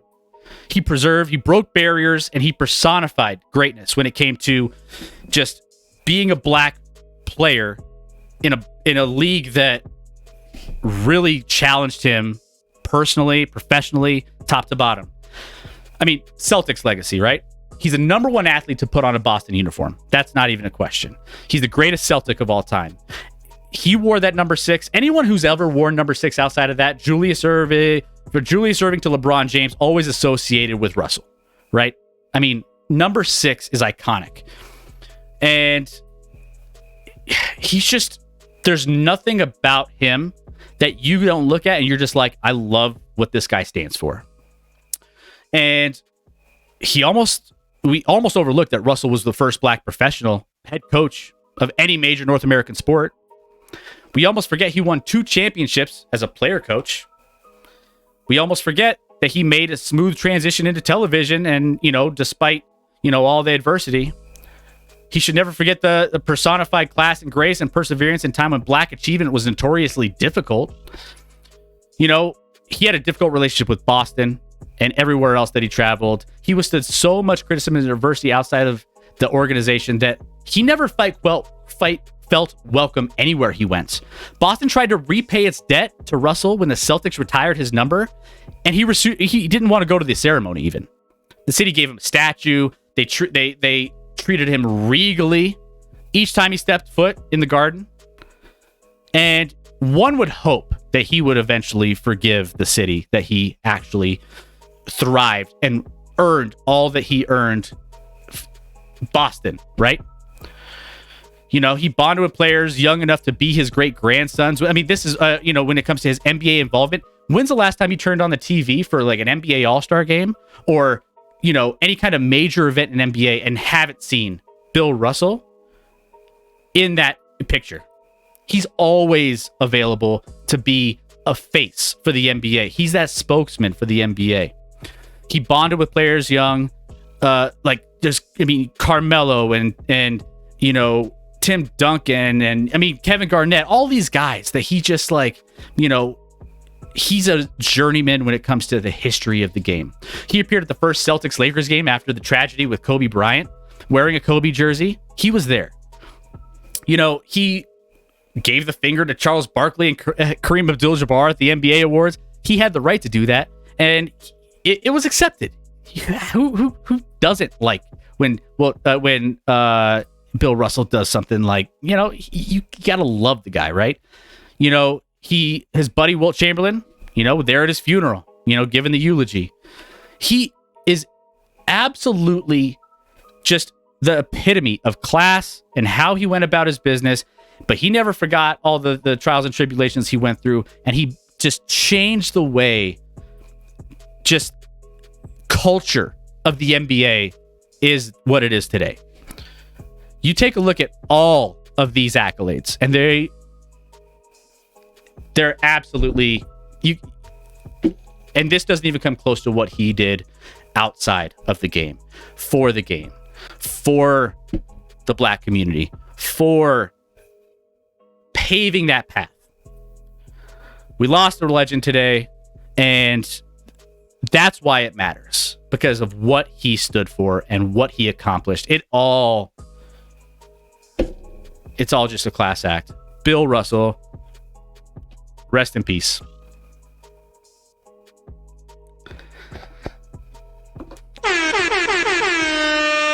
Scotty, you're muted. That is correct. Good call, Chris. I was just saying that was awesome, Chris. Couldn't agree more. Listen, obviously you and I never saw him play live. No. Obviously that was before our time. But what he's brought historically to the NBA, what he had to endure in his time was unimaginable. These players today have no idea what he had to do and endure racially in that time to just the NBA needed a man like Bill Russell, and he stepped up to the plate, and he has been an advocate for the league ever since. First ever African-American coach in the NBA, which is obviously incredible. Devoted his life to the NBA, obviously won more than anyone, but what he really did for the NBA, borderline, I'm not trying to compute it to Jackie Robinson, but he's kind of in that age and era, he is the African American athlete that kind of broke through and delivered and won a ton of titles and kind of got the NBA on board with, not that they didn't have African American athletes at that time, but he really put those players on the map that hey, we need to look at more of these guys. And lost a legend today, Chris. He's amazing for what he did off the court as much as he did on, and for what he brought and devoted to the NBA. He stuck with the NBA throughout. He was there. You talked about it. He was there for every, NBA celebration, things like that. He was always here for it. Seemed like an incredible guy, an incredible advocate for the league, and just an incredible human being, quite frankly. Yeah, it's crazy how, as accomplished as he was, he's just not mentioned as much as he should be, realistically. Like, everyone always talks about some of these big time, names in the NBA. It's all about the star power, and what are we not talking, like, star power? You talk about star power. Bill Russell was star power. And so big loss today. Let me go ahead. Let's talk to, he's the GOAT. Says Cuban, just like my family, we're miles apart, never meet up. Bill Russell was so good. There will be no legacy of Celtics without Bill Russell. Yeah, the best Celtic to ever play. He's 1A and 1B with Larry Bird. Larry right? Bird, like, yeah. Those are the two Celtics that you talk about all the time, for sure. I agree. His legacy will live on. He's the best champion of anybody that's ever played in the NBA. Again, 11 time NBA champion. 50s and 60s, right? Yeah. So he started his career in 56, ended in 69. So he almost made it to the 70s, but didn't quite get there. Which he won 11 NBA titles on that stretch, which is insane. Stupid. It's wild to think. Looks like the Texas Rangers have come out of nowhere and have traded for Juan Soto. Breaking news. Wow. Did that happen? Wow. Interesting. No, I feel like, all right, hold on. I gotta verify that information, Chris. Verify. I believe reckoning, but what? Guys, coming in hot will be coming at the end of our division previews. Don't go anywhere. We want to make sure you're here. And again, hit that follow button if you have not already. We want to make sure you guys are here with us each and every Wednesday and Sunday. So enjoy the show as much as you can. Be in the chat as much as you can. And we will make sure that you guys have some fun things to talk about when it comes to sports, NBA, NFL, NHL, whatever it is. So make sure you guys are joining us here, and make sure you get those notifications every time we go live. It means the world. Hit that follow button. And then also, if you have that Twitch Prime sub, or you want to subscribe to the channel and get some fun emotes and different perks, make sure you go do that as well. It takes away the ads as well. So I think that's a big benefit if you don't like the ads. And let's... Yeah, Reckoning even called it. It's, Soto did not get traded to the Rangers. I'm telling you, Twitter's getting better with baiting you in. Twitter's getting better.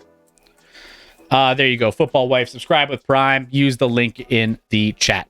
So let's dive back in. Scotty, we have two more divisions and one coming in hot segment coming up. So let's go ahead. Let's dive in to...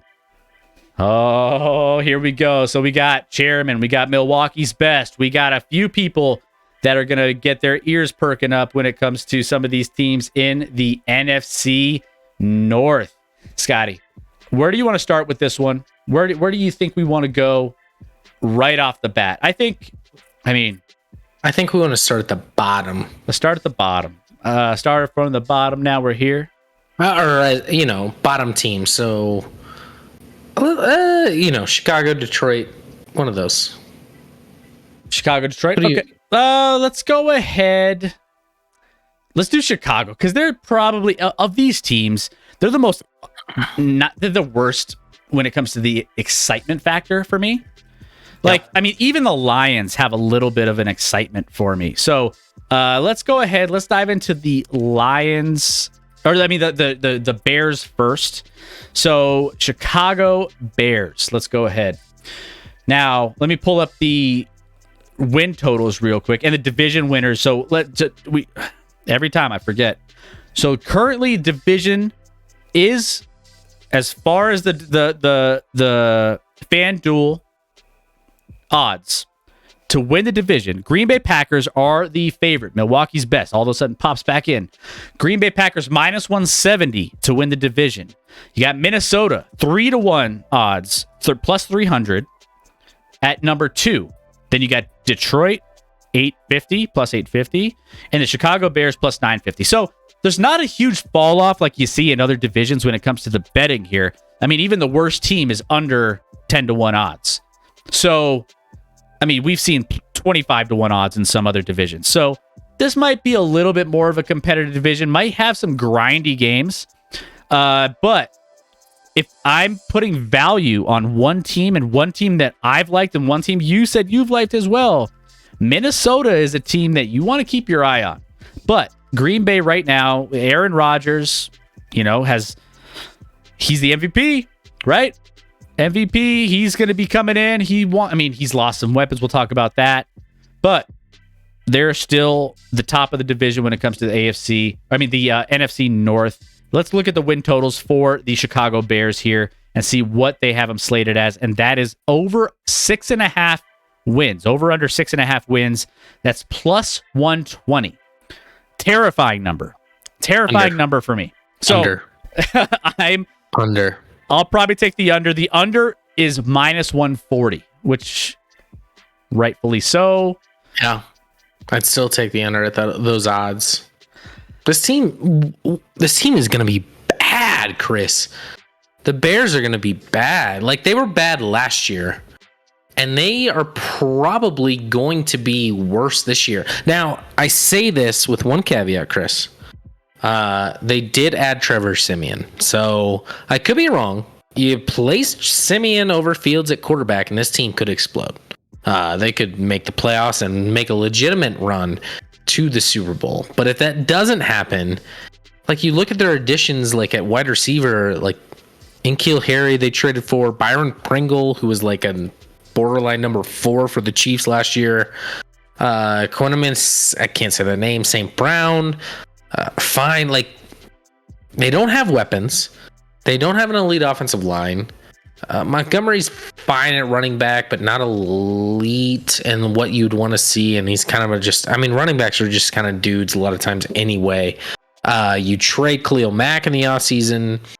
You lose Akeem Hicks. You lose Allen Robinson at running back. At wide receiver. Jakeem Grant's gone. Jimmy Graham. Everyone's gone. Jimmy Graham's gone.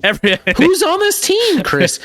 You have obviously you reload in the front office and at head coach. Matt Nagy gone. Eberflus comes in. I don't know how to say his name. We'll see what he is as a head coach. Ryan Poles, who's actually a Chiefs, came from the Chiefs organization, is the new GM. So we'll see what happens there. But this team's going to be bad this year. Like, there's no reason their win total should be 2 games over anyone in the league. Like, 6.5. How is this team winning 7 games? There's no way this team wins 7 games. I mean, Justin Fields still developing, right? We don't even know how he's going to do under I feel so bad because it's not a disbelief in Justin Fields. It's a disbelief in Justin Fields with this roster. Justin Fields isn't good enough to carry this roster. Not even close. I think he's going to look like garbage again, Chris. And I don't think it's his fault. In a new system, I think Lions 3, Bears 4. And that's a couple. Lions better than the Bears, has money magic. Chairman, I'm here. Did I miss the Lions rundown? Nope, you didn't. We're talking at here. the bottom of the division. We wouldn't mention the Lions at the bottom. And the biggest focal point, if you're looking from a fantasy perspective and from, kind of a bright spot to look forward to when it comes to these games, David Montgomery figures to remain a focal point. He racked up 1,100 yards, 7 scores despite a knee injury that cost him a month. So he's going to be a nice piece when it comes to fantasy, and that'll be fine. But I mean, Darryl Mooney is in the wide receiver, Byron Pringle, Velus Jones Jr. I mean, I haven't even heard of some of these guys. I just don't know where they're going to get the production, where they're going to get the output, and their defense. Okay, maybe they're okay on defense, but I still don't think that they're going to be able to compete against some of the other teams in this division and be able to slow guys down. So The Bears are going to be a dumpster fire. I don't know if we need to spend a lot more time on the Bears. We both think the under 6.5 is probably the way to go. So not much else to see here. Bears bad. Bears bad. I'm here. Bears over Lions for sure, says T3. Yeah. I don't think so.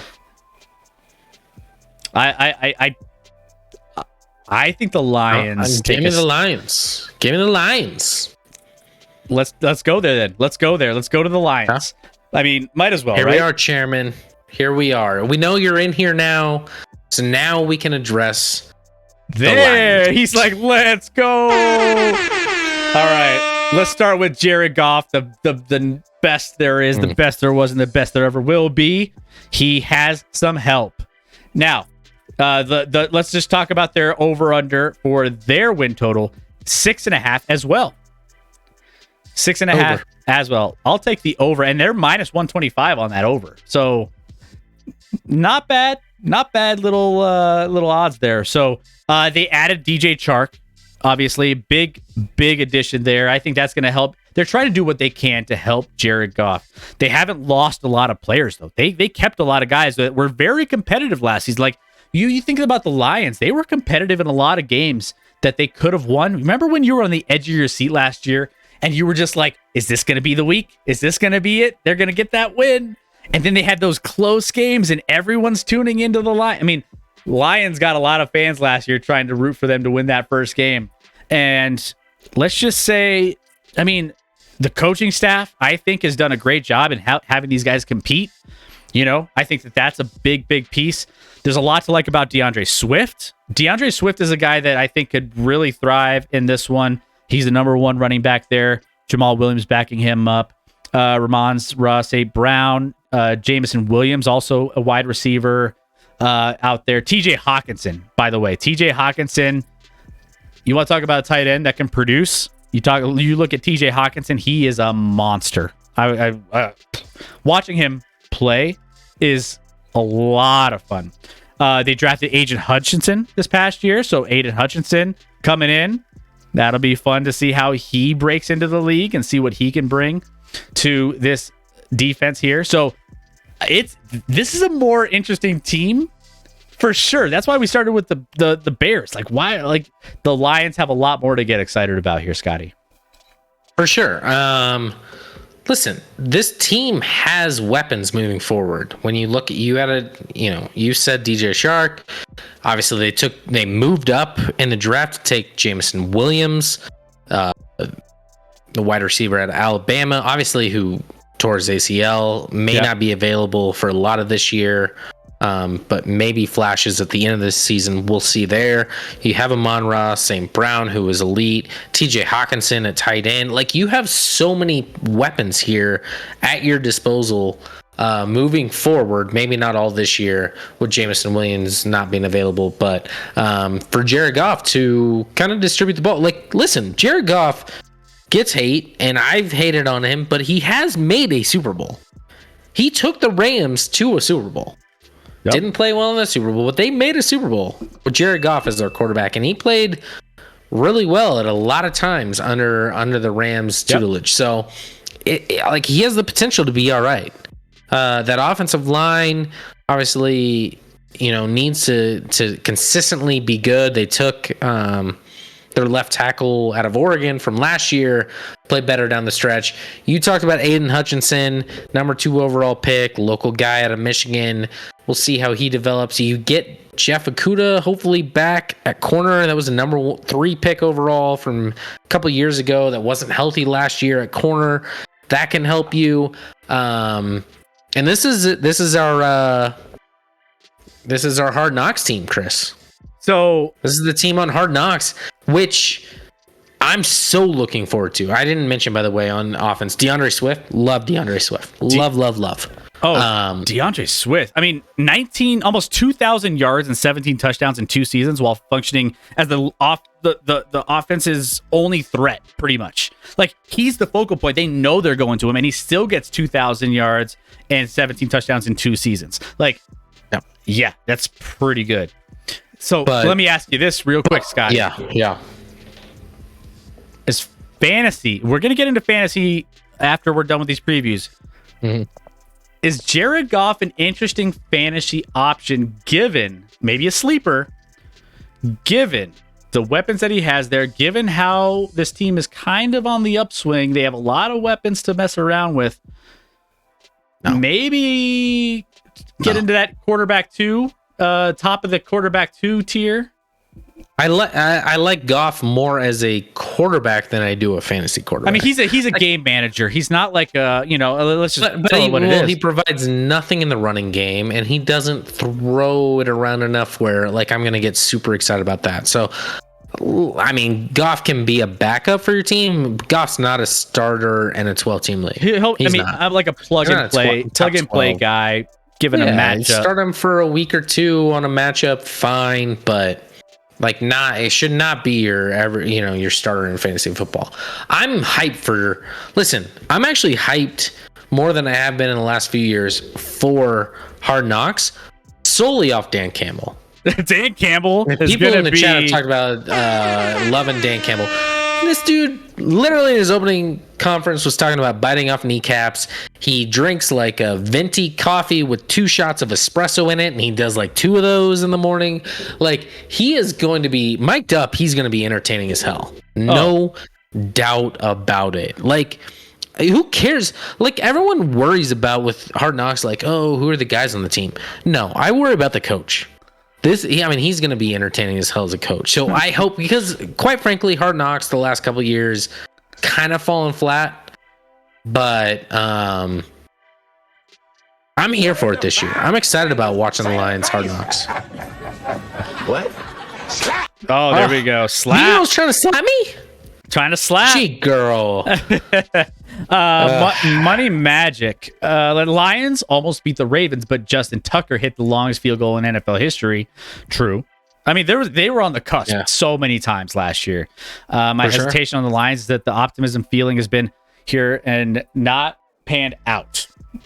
That's fair. Listen, I like with expectations just means this is like hopefully. If you're a Lions fan, you're hoping for like 7 or 8 wins this year. That would feel good as a Lions fan, right?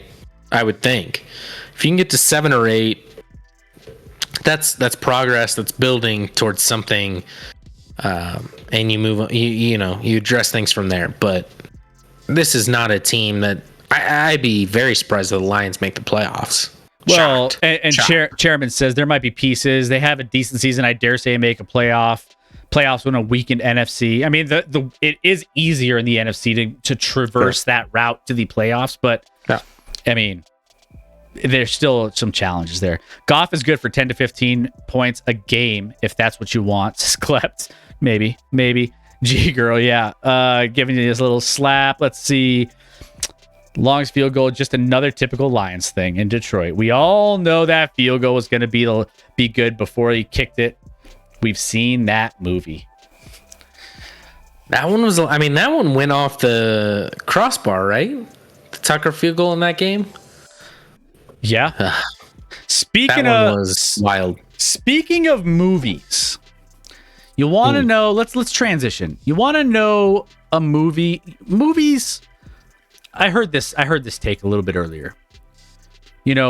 All movies need a good ending, right, Scotty? You never want a movie that has a bad ending, right? I would argue define bad, but sure. But you don't go to the movies and then you see a bad ending that you're just like, that was it? That was how it ends? Okay. So you don't mean happy ending, you just mean good. Like just a bad ending. Okay. Let's tie in the Green Bay Packers to this. Let's move on to the Green Bay Packers, who I know we have Milwaukee's best in here. He has high hopes for the Packers. Let's move on to the Packers here. Aaron Rodgers and the Green Bay Packers had that disappointing end of their season at home in Lambeau. The other team didn't score a touchdown, and they still lost at home to the 49ers. Now, this has been kind of the movie that we've seen in the Green Bay. A little bit, right? We've seen the ending of this movie And it's been a bad ending. You have a great story all the way through the movie. The regular season's fantastic. And then you have, the star actor, in the movie doing his thing. Everything's going great. But you always have that letdown. And you always have the end of the movie that just disappoints you in the end. Green Bay Packers are no stranger to this. Let's go ahead and look at their win totals for this. They are favored to win this division. Over under 10.5, and they're minus 160 at 10.5. So, with that being said, Scotty, the Green Bay Packers, they have a lot of things that didn't go their way in the offseason. They lost Devontae Adams. They lost Marquez Valdes-Scantling to your Chiefs. They lost Equanimeous St. Brown. I think Reckoning was trying to get me to say that one earlier. I butchered it. It's fine. They lost him to all wide receivers there. Yeah. They lost all wide receivers to a guy. Your top wide receiver here in Green Bay is like Allen Lazard. Which everyone's like hyping Allen Lazard. I think it's a PR thing to try to get him as much love as possible. They drafted Christian Watson. I think they're trying to get Christian Watson to be the new guy. Equanimous.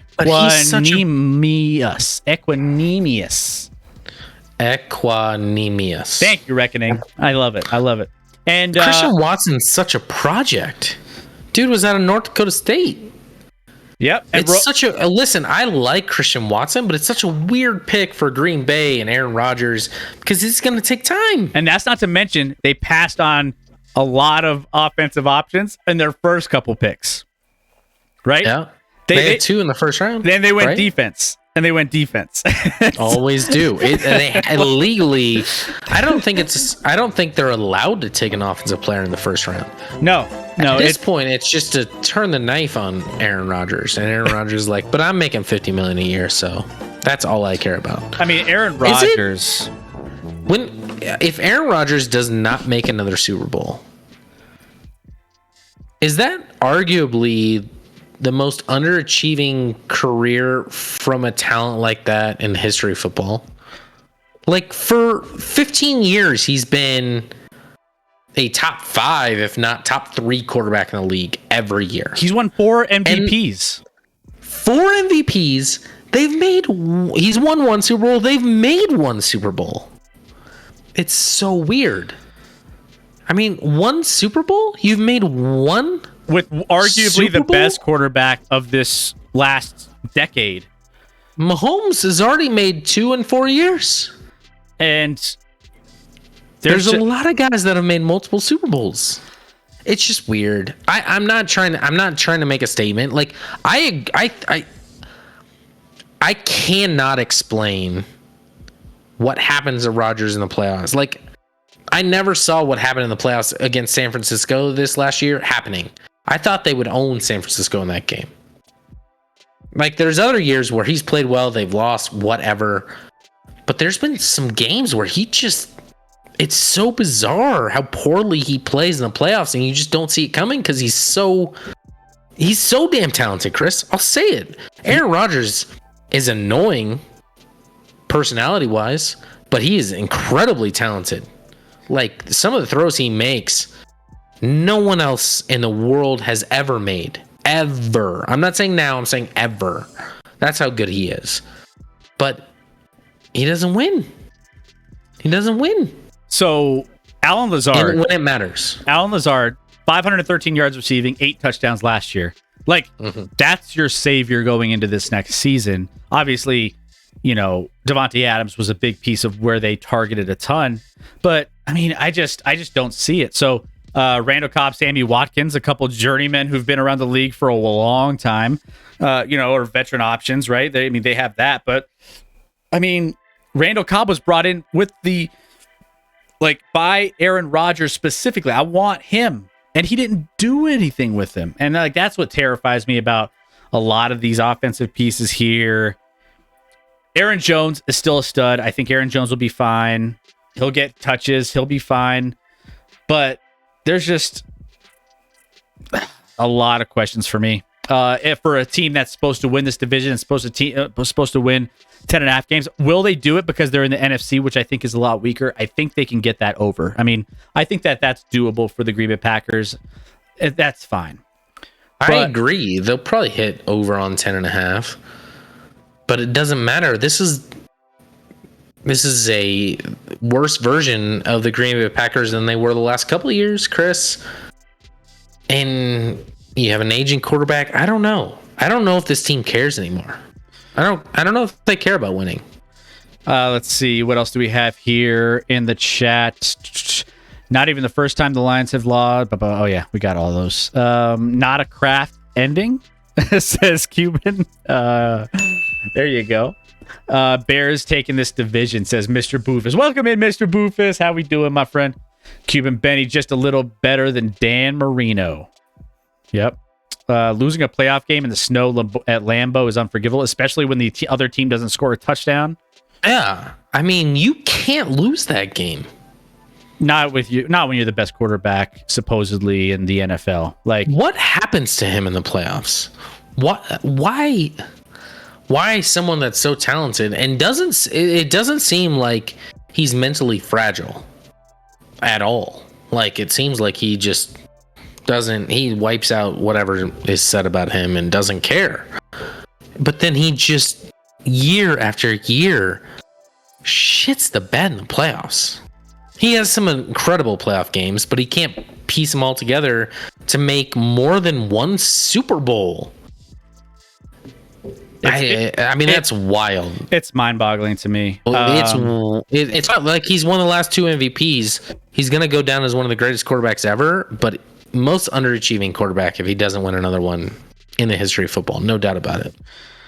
But that lends itself to our last team in the NFC North, and that is the Minnesota Vikings. And you want to talk about a team that I feel pretty good about moving into this season. It's the Minnesota Vikings to win this division. And, plus 300. So they're getting 3-1 odds. You bet 100, you win 300. That's some good value for a team as good as they are coming into this season. So, obviously Kirk Cousins is leading the helm there, we ranked him last week in our previous rankings. He's a decent quarterback. He can still get the job done. He's a top, I think we had him in top 15 quarterback in the league. I think he finished in the low teens in our rankings. But still, you got Dalvin Cook, you got Justin Jefferson, Adam Thielen, one of the best wide receiver cores. I think. There's a lot of good wide receiver cores out there. I think, do they have the best 2 wide receivers in this division? Probably. Justin Jefferson to me is a top 3 wide receiver in the league for sure. Which automatically puts this wide receiver core the best in the division, right? So, No. he does everything. What doesn't he do? This defense didn't get worse. It got, arguably, better. They got some pieces, right? They were already pretty good, but they lost Tyler Conklin to the Jets. That's whatever, but they didn't add a lot either. So there you got the chemistry issues there, or the chemistry that is going to be building up with a lot of the same players that I think will be fine, right? They ushered out Coach Mike Zimmer, right, and GM Rick Spielman out the door. They're gone. So you have a nice little change when it comes to the top of the totem poles here. So they hired new head coach Kevin O'Connell and offensive coordinator Wes Phillips from the Super Bowl champion Los Angeles Rams. So I think that's going to be a nice little boost for this team. So overall, Dalvin Cook, I think Alexander Mattison, I love the running game. I love what they can do through the air. I think that they have a competent quarterback. Does he have issues every so often when it comes to, just his lapses? Sure. But I think he's good enough, and this team is good enough to win the division. I think eventually, listen, there were a ton of years where I thought Mike Zimmer was an elite coach in this league. But eventually, when you have a guy in that position as long as Mike Zimmer, kind of like Andy Reid in Philadelphia. Andy Reid's obviously an elite coach in this league, but at times, like when you're in the same spot for a long time, the message kind of wears and it doesn't work anymore. And almost you leaving is an addition by subtraction, despite the fact that you can be a really good head coach. That's how I feel about Mike Zimmer and this coaching. I don't know if he's Andy Reid level. I'm not trying to go there, but I think Mike Zimmer did a ton of great things for this franchise over the last however long he was coaching. But it was time to go. It was time to go.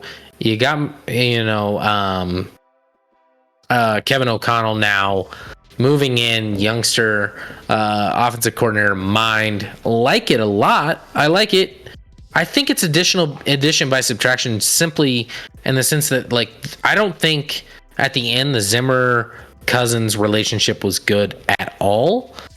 I think Cousins with Jefferson and Thielen and Dalvin Cook, this offense has the potential to be very, very, I mean, they were good at times last year. They can be great this year. That offense can be great if everyone stays healthy.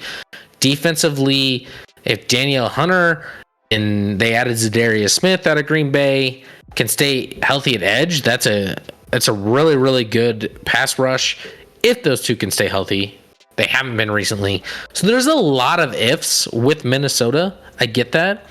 But I think the ceiling, I like the roster up and down a little bit more than I do Green Bay's. Obviously, Green Bay has the superior quarterback, but I'm with you. I kind of like Minnesota as a sleeper. I think Minnesota could take this division. I think Green Bay could fall off a little and still make it as a wild card or something, and the Vikings take this NFC North. Another side note on this one, when you come to the tight end, they lost Kyle Rudolph and Conklin, right? I talked about Conklin. Both are gone. Mm-hmm. Conklin had 61 catches, 593 yards, 3 touchdown effort in 2021. Keep an eye on Irv Smith. Missed last season with a knee injury.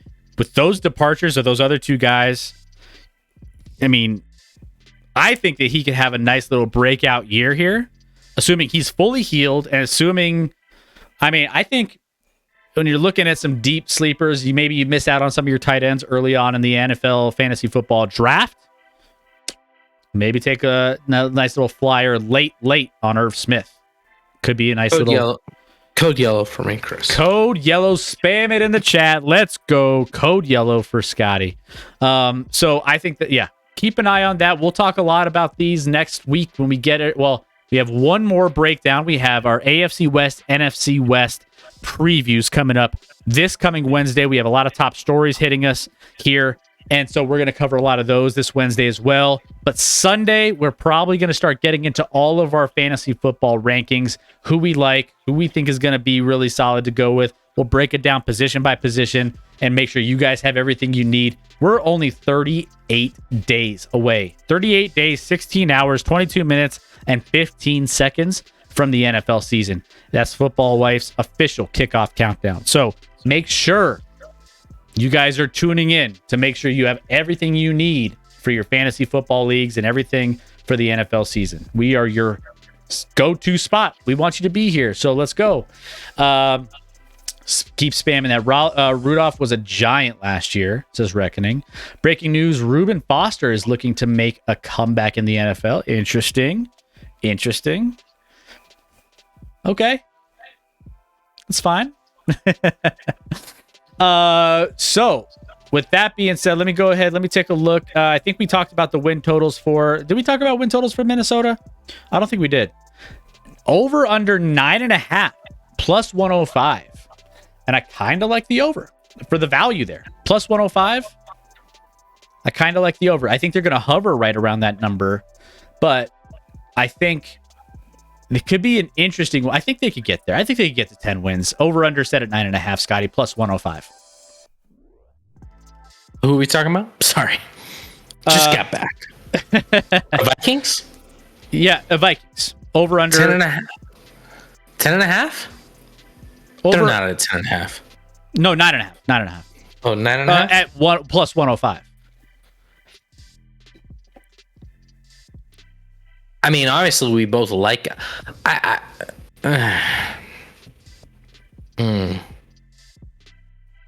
mean, I'd take the over. I'd agree. I assume that's what you did. We both like the Vikings. I was kind of hoping that number was closer to like 9, though. I didn't know it was at 9.5. I would have liked it a lot more at 9, ironically, than 9.5. Yeah, I think it's realistically I would lean the over just for the value. I mean, I'd just put a nice little sprinkle on it. So, G Girl, Bears a hot mess. Yeah, we talked about that. The Bears are so bad. We started from the bottom. Now we're here. I have a Bears fan at work, and I get so mad at how often they're on prime time. And this year, they're on like prime time 3 times in the first 6 weeks, and then not after that. And that's on purpose. Everyone knows the Bears are shit, but if you put them on in the first 6 weeks, at least they're not out of it yet. Yeah, no, they're still here. Everyone's seconding that. The Bears are a hot mess. Let's move on to the AFC North. We still have a coming in hot. Scotty's hottest coming in hot. So hot. I'm not gonna lie. I'm getting my popcorn popped in a little bit, so I can sit here and listen to it because he has a massive one coming in tonight. You're not gonna want to miss it. He is fired up. So let's talk about the AFC North division. A lot of you guys, a lot of you have some vested interests, reckoning Steelers. You got the Bengals for football wife. You got, and then you got some Cleveland Browns and Ravens and sprinkled in the mix too.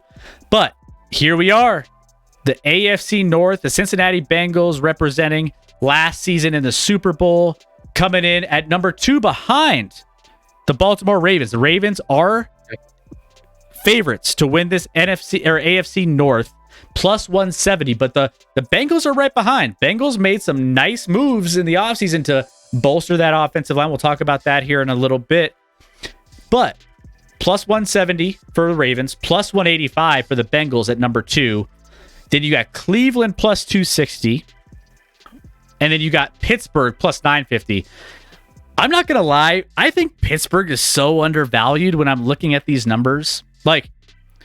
For some reason, I just feel like Pittsburgh is one of those teams that is always kind of in the mix.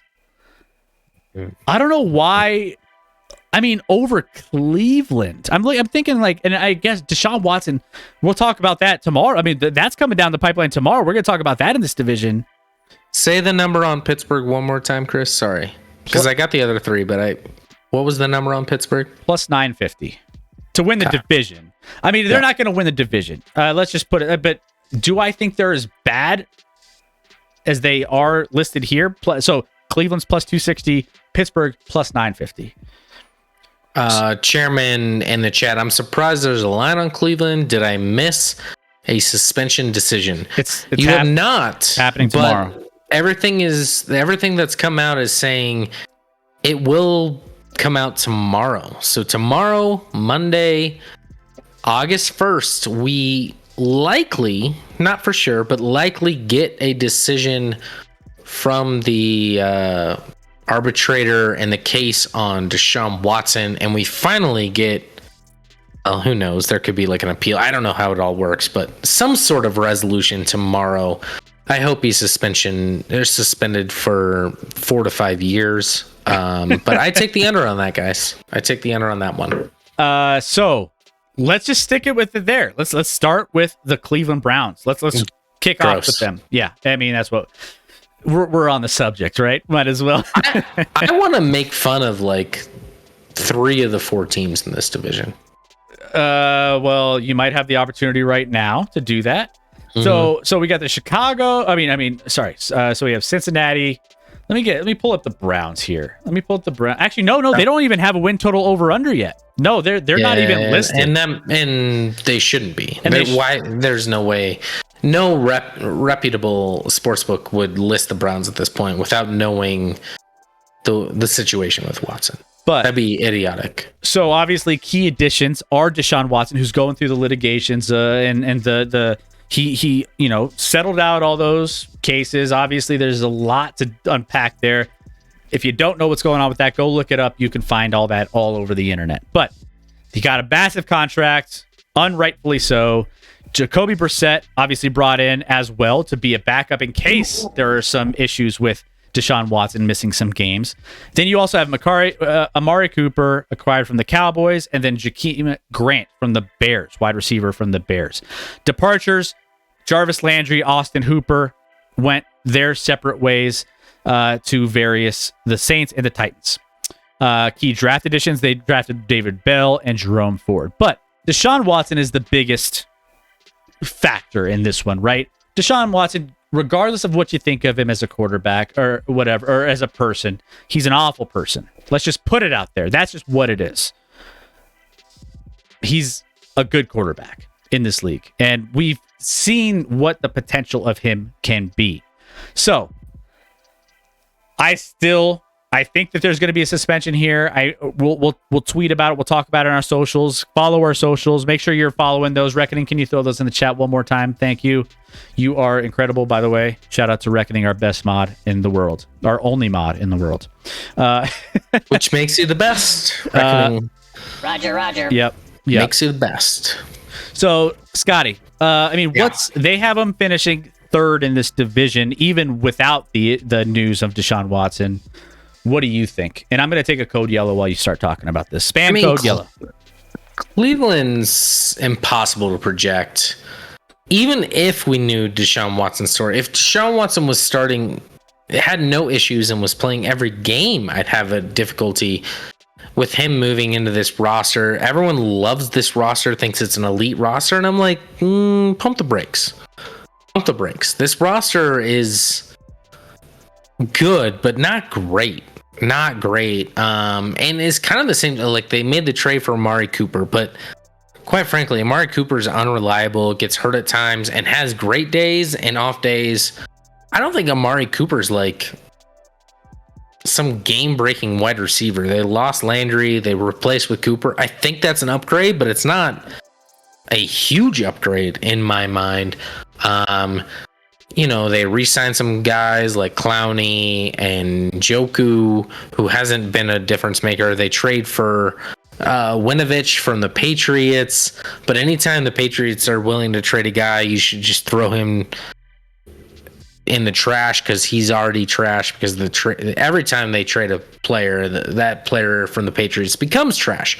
I don't know. Like the Cleveland Browns, I hope they lose every game because they sold their soul to a player that didn't deserve it, and they basically knew they weren't going to get Watson, so then they guaranteed a ridiculous amount of money in order to get Watson, because they're a poverty franchise and they're desperate and they're sad, and it makes me sad, Chris. It makes me sad that they gave him this contract, they gave this man this deal that didn't deserve it, and quite frankly, I hope they lose every game they play this year, but projecting him, there's no way.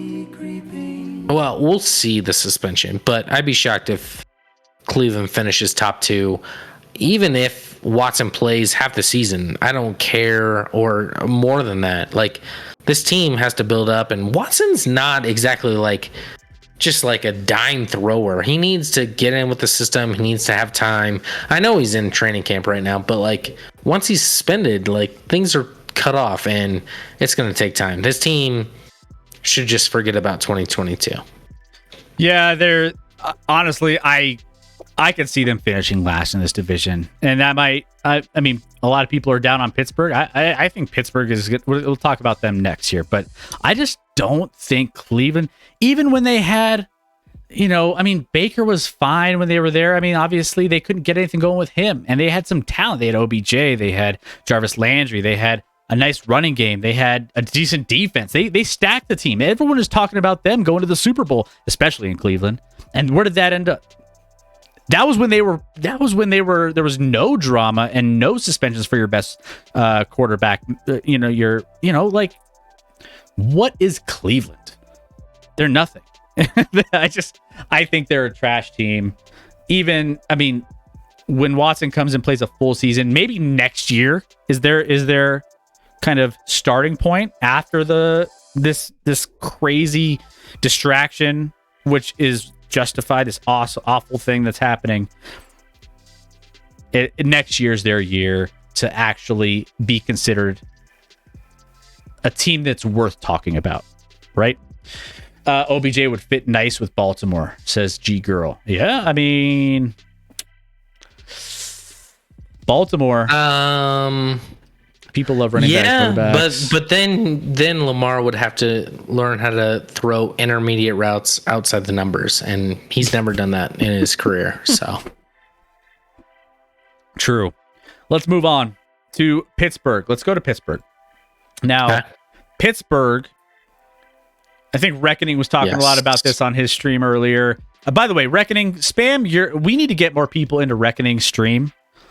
He has a great show that he does with some of his buddies, and Helv and Ducky and all those guys in there. So make sure you go check them out.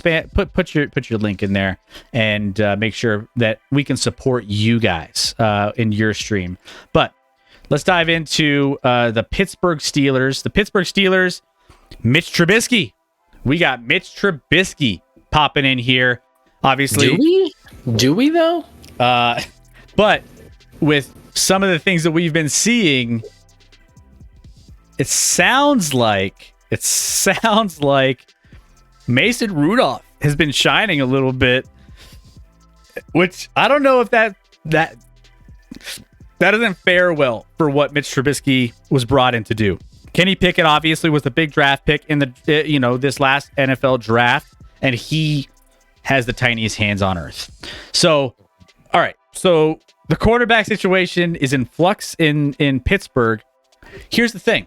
You lose Big Ben Roethlisberger, right? He's gone. He didn't have a lot left at the end. So almost anything is an upgrade at this point. You lost Juju Smith-Schuster. He went to your boys, the Kansas City Chiefs. You lost James Washington, went to the Cowboys, which is a nice pickup for Cowboys. Eric Ebron, the tight end, he's gone. And your additions, again, for the draft, Kenny Pickett, George Pickens, Calvin Austin in the round 1, 2, and 4. But I think the biggest battle that everyone's looking at is the quarterback position here. And I think regardless of who gets it, even if it's Mason Rudolph, you're still looking at a guy who can get it done. And I mean, here's the thing. You still got Najee Harris there running the ball. Deontay Johnson, Chase Claypool, maybe if he grew up, do you think Chase Claypool is like matured over the offseason, Scotty? I think Chase Claypool is fine. I'm not worried about him. He's a good wide receiver. Not great, but good. He had his maturity issues last year. That's the least of the Steelers' problems. So I think they can compete. I mean, here's the thing. TJ Watt on defense is your stud. TJ Watt can win you games by himself. And he's actually a guy that can really make a difference on this team. So anytime you have him back there, Cam Hayward, Devin Bush, Miles Jack, you got a nice little defense there. I mean, this is a division that grinds out games. And I think the Pittsburgh Steelers can grind out games this year. They're over under right now, their win total for this season. Let's pull it up here. I believe it is. Yep, here it is. 7.5 and -105 at 7.5. So there you go. Scotty, what do you think about the Pittsburgh Steelers? Man, I think the Steelers are funny. It's kind of embarrassing. It's embarrassing right now. You had Mason Rudolph on your roster as a backup to Big Ben, who not great last year, right? Nope. But you got to start Big Ben. It's a whole thing. He's been obviously won two Super Bowls for you. Great. Thank you, JK, for the woo. And then you sign or trade or whatever it was for Trubisky. And then you take the only quarterback in the first round and Kenny Pickett. And every report I've seen out of camp, literally your wide receivers, the report I've seen is from your own wide receiver, talking about how accurate Mason Rudolph is. No one's talking about Trubisky. No one's. Everything I've seen about Kenny Pickett is it's been real bad. It's been real bad so far with Kenny Pickett. Listen, it's early. He's not going to start the season. There's no chance Kenny Pickett is going to start the season. And I want to say he's young, but he's not that young, Chris. Kenny Pickett was an awful first-round pick, and Pittsburgh is going to regret incredibly drafting that man. Beyond that, this is a team that had no business making the playoffs last year and did. So, listen, Tomlin's an elite head coach. He's a rah-rah guy. He will make the players believe, and he will get them on board. And he's elite, the elite of the elite at that. X's and O's, well, he's fine. He's okay at. But as far as like a rah-rah coach, if you want a guy to make you believe in your system and what you're doing and everything like that, and keep you on board, even if you're losing, Mike Tomlin's that guy. He's that guy. But this team's embarrassing right now. You bring on Trubisky and you draft a first-round quarterback, and there's a potential that the guy you already had on your roster is the starter? You kidding me? Are you kidding me? Mason Rudolph beats out Trubisky and Pickett? Why I had Trubisky? Why? And then, quite frankly, listen, I'm not advocating for first-round picks always starting. Kenny Pickett can't beat out Mason Rudolph? We know what Mason Rudolph is. And so I looked up, someone was, I forget the wide receiver that said he's so accurate. I think it might have been Claypool. I don't remember. And then it was like, oh, he was the best player this day in camp. I looked it up. He was like accurate, but he threw for like 5 yards per attempt. It was embarrassing. The quarterback situation in Pittsburgh is a dumpster fire, and that's why I cannot get on board with him. This will be similar to what we saw in New Orleans last year, right? Yeah, and quite frankly, in Pittsburgh. So Pittsburgh could get lucky and overachieve again and make the playoffs somehow, some way, based off of their defense being pretty good. Listen, obviously, you have T.J. Watt, you got Minkah Fitzpatrick, you got some corners, you got really good coaching. I get that, but Pittsburgh is a dumpster fire right now at the quarterback position, and their first-round quarterback is not going to save the day. In fact, he's third in the pecking order right now. There's no doubt about that. He looks like trash so far. It's going to be interesting. But what I will say, Reckoning just mentioned, Claypool is hyping everything. Every highlight I've seen out of Pittsburgh is about George Pickens. George Pickens, the wide receiver they took out of Georgia, is a psycho and a problem off the field. But on the field, if he can keep his head straight, he's a psycho. George Pickens. No, I've heard some things that I can't talk about George Pickens. Not great off the field. On the field, George Pickens is elite of the elite, and think about that, Reckoning. That's actually George Pickens is the most talented player outside of T.J. Watt and Minkah Fitzpatrick, maybe on offense. That's all you need to pay attention to this year, Reckoning. Pay attention to what George Pickens can do and pray that he doesn't do something stupid off the field. I mean, you kind of left that cliffhanger right there. I mean, now I'm worried about it. Like, I don't even want to mess. Like, he's that high risk, high reward guy for fantasy. Okay, yeah, it's interesting. Yeah, I will never talk about it, Chris. But that dude's maybe when we're offline and we can chat about it. Nope. I can't tell you offline, Chris. I was sworn to secrecy. Okay. He's a bit of a head case. Okay, fair enough. All right. If it's that bad, Ravens really favored. He fell. Pickens would have been drafted way higher. Way higher. OBJ would fit in. Yeah. Let's see. Jack was great addition. Stole Calvin Austin from the Ratbirds. We don't talk about Mason Rudolph. We don't talk about Mason. He works better with like Drew Lock. We don't talk about Drew. No. Austin also had a couple highlights. 61-yard TD. Yeah. Let's talk about the Baltimore Ravens next. Ravens set over 10.5 is their over under total.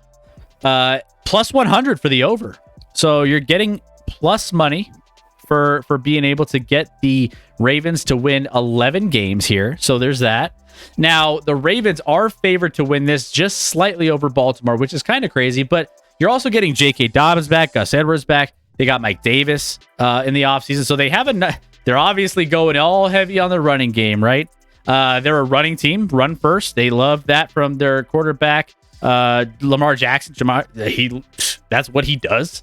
He leads the league in rushing from a quarterback standpoint. So, fantasy, hey, take Lamar Jackson, right? I mean, from a quarterback standpoint, running organization like the Ravens and trying to win a division, I think, and his contract, football wife, I think it's still up in the air. They're still trying to work through the details. They're trying to figure that out, right? But you still have one of the best tight ends in the league, Mark Andrews, who I think is a nice tight end. He can always get it done. Defensively, they have Marlon Humphrey and Kyle Hamilton, Marcus Williams, Marcus Peters, who's been injured quite a bit, right? But here's the thing. They struggle with injuries, right? They lost a lot of guys early. Get it. Yep. I get it. So there's that whole side of things. But I think when it comes to this division, I mean, you and I, we've always kind of been down on Lamar Jackson overall. Is this the year? Do they take these odds and win the division? And I mean, you got nice value on the Bengals, who just went to the Super Bowl. Listen, I actually probably lean the over on the regular season bet on the Ravens, and that's not a testament to how I feel about the Ravens as a championship winning team. Chairman of the board said Tomlin is probably, going back to the Steelers real quick, Tomlin is probably the most underrated head coach in the NFL. I trust him to go with who he thinks legit gives him the best shot to win now. I will argue Tomlin is the best coach to take a team that is below average and make them a playoff team. I know he's won a Super Bowl, but I don't know if Tomlin might be the best in the league at that. And he's an elite coach for that reason. But if he takes a good team to make them great, I don't know if because then it's not as much rah-rah. He's very much a rah-rah guy. Yep. He makes you believe in him and what he's saying, but I don't know if his X's and O's are elite. I don't believe in that. So there's a distinction there. But in a way, Chairman, I agree with you. Reckoning Scotty, I heard from a little birdie that you like Lamar Jackson on our stream. And Football Wife's, what's up with Lamar's contract? So yeah, love Lamar Jackson. That's why since the start of this birth of this stream, I've said he's never going to win a Super Bowl. And it's because I love him. It's because I'm looking out for Lamar. I want to set expectations low for you, Lamar, to protect you. What's up with his contract? Lamar has no representation. He's representing himself. He's eyeing himself, I guess. No one knows what's going on there because you have to get in the head of Lamar Jackson, and no one can do that. The Ravens, Harbaugh is an elite coach. He is. You get healthy. You get Lamar Jackson healthy. Likely, Lamar Jackson, when he's healthy, you can think whatever, but he's an elite quarterback at winning regular season football games. I think he has the second best winning percentage once you cross a barrier outside of Patrick Mahomes in regular season games in the history of the NFL. So there's that. So I think he wins a lot of regular season games. He's got Mark Andrews. Not a lot else on the outside. We'll see. Rashad Bateman maybe can be that guy. Obviously, they traded away their other dude to Arizona that I'm drawing a blank. Hollywood Brown. Yeah. Who had some drop problems, issues last year. And this team was beat up last year. You get Marcus Peters, who was out all last year in the secondary. This team is going to be good in the regular season. They are, if they stay healthy, which they're going to be healthier than last year because they were the least healthy team in the league by far last year. So they're going to be much improved. They might win the division. I get why they're favored. I get all of that. It doesn't mean anything because I don't trust this team in the playoffs for 1 second. So it's irrelevant. I just don't think they had the recipe for me. They're not a team that I would ever feel comfortable like saying, yeah, they're going to contend for a Super Bowl or an AFC championship, like make it all the way. And like, I just don't. there's so many. The AFC guys, if you're living under a rock, the AFC is so stacked. And even as good as Baltimore is, I just don't see them stacking up even to the one division rival in there right now that made the Super Bowl last year when it's the Bengals. Let's get into the Bengals. So let's skip the Bengals. No one here in the chat wants to hear about the Bengals. We only have our football wife's countdown clock sponsoring our show going with the Bengals here. So we gotta hook up football wife with at least a little bit of a sprinkle on the Bengals. You know what I'm saying? I mean, let's talk about who they lost. Riley Rife, CJ. I can't say his Usama. They're gonna really, really miss Ogunjobi on the inside, on the defensive interior. Trey Wayne's retired. Let's see. So we're saving the best for last for you, football wife. The best for last. This is gonna close out. At least it could be worse, right? We could have forgot about your team altogether, like the Falcons. I mean, Usama.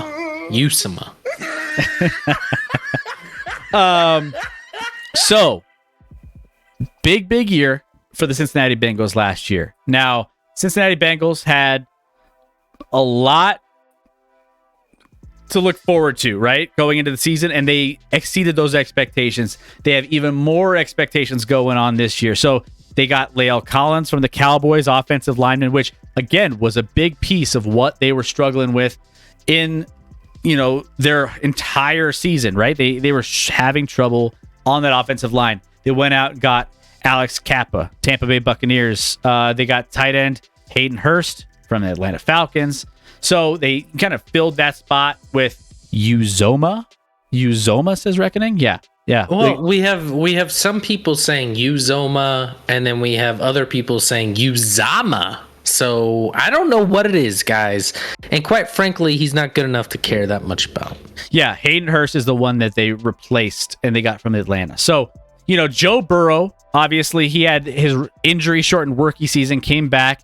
His ascension has happened quite fast when it comes to being able to make a nice little jump in the division. Now, if you're looking at the Bengals, they have a lot of talent, right? So if you're looking at their depth chart, I mean, Joe Mixon, fantastic. Obviously, one of the better running backs to hand the ball off to. Jamar Chase, T. Higgins, and Tyler Boyd might be one of the better wide receiver cores in the NFL. I mean, that's a top, from 1 to 3, that's a top 3 wide receiver core in the league. It's incredible. So there's no shortage of talent when it comes to the weapons that Joe Burrow will have at his disposal.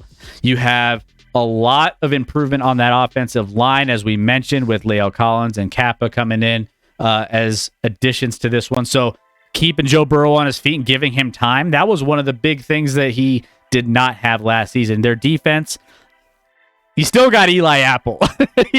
You still have Eli Apple in the back. Did you see Eli Apple get burned? You stole my thunder there, Chris. Did you see him get burned by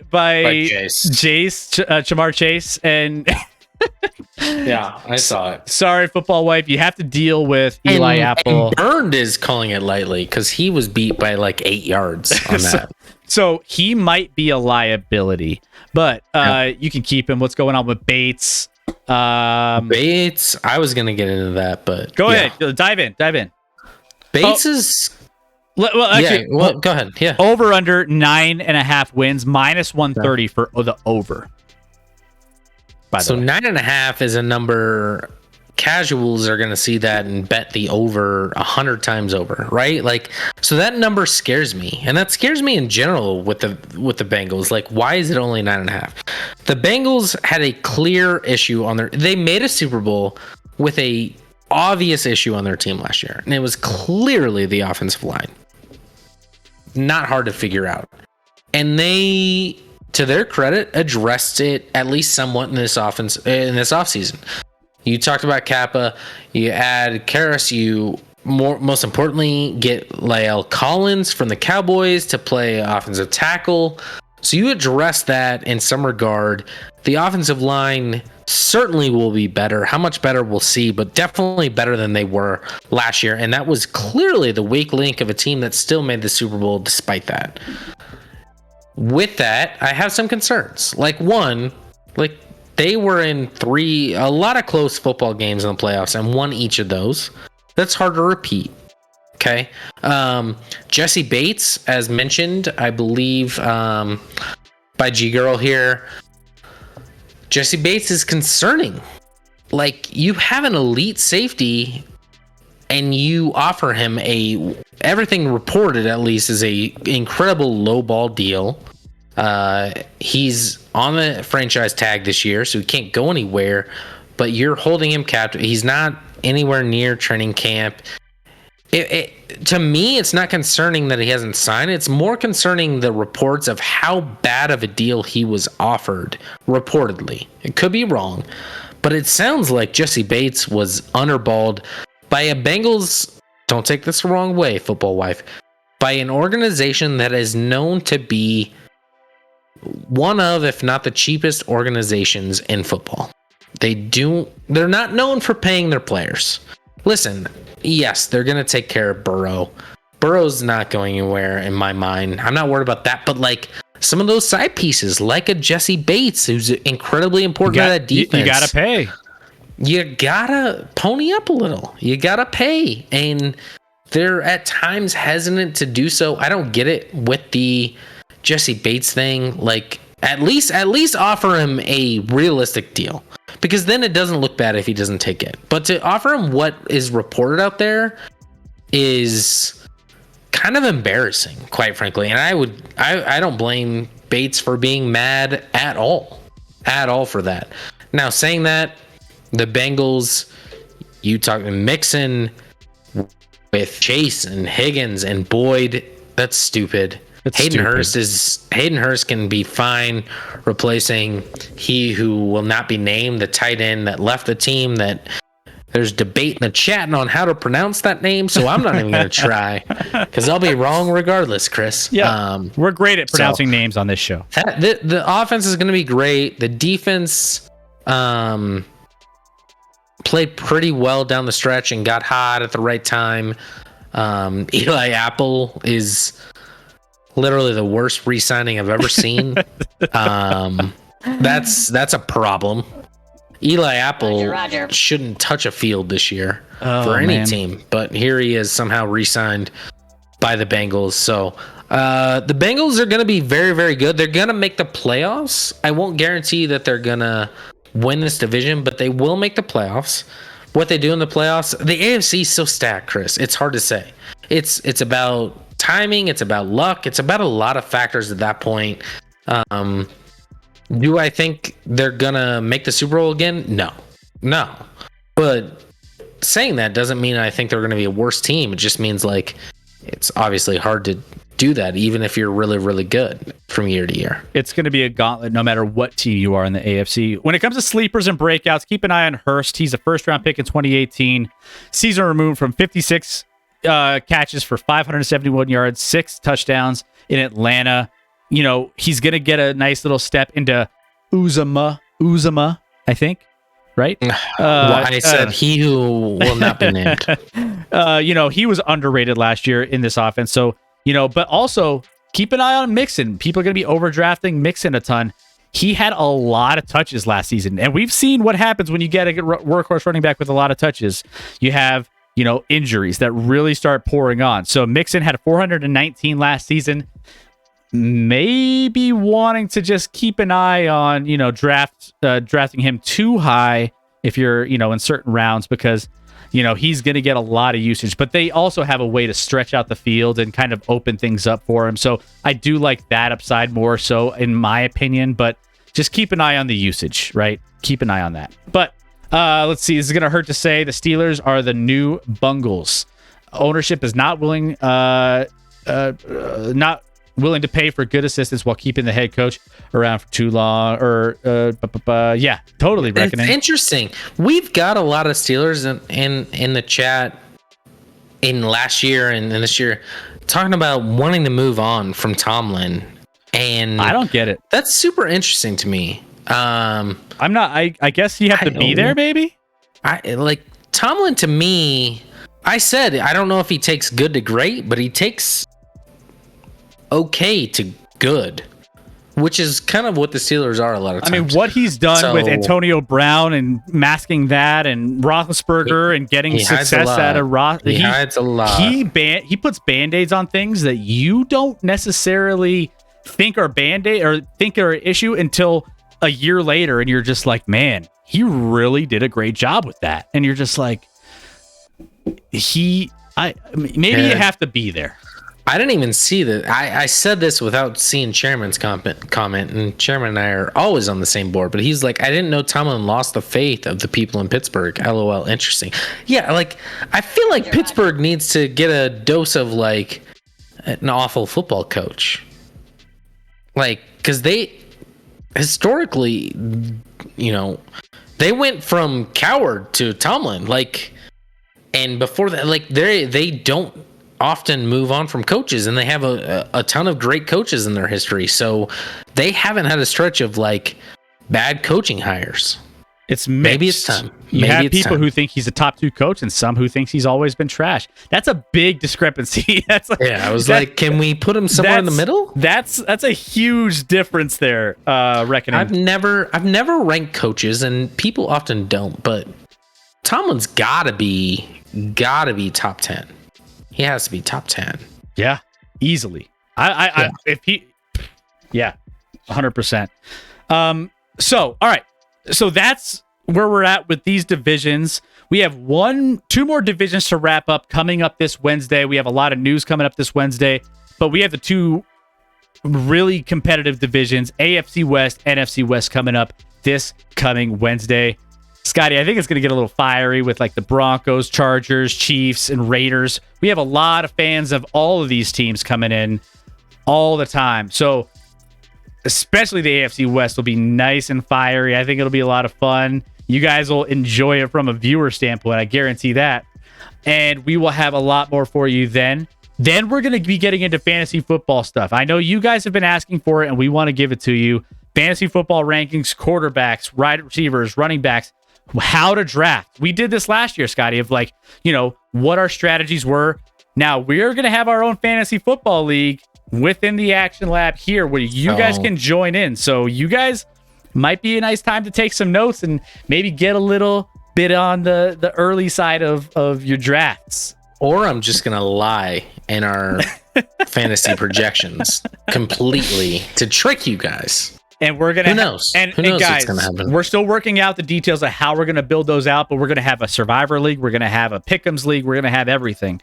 So I can't wait for this new season. Hey, Clout, welcome in. First time chatter. Let's give Clout a nice little warm Action Lab welcome to the community. Let's go.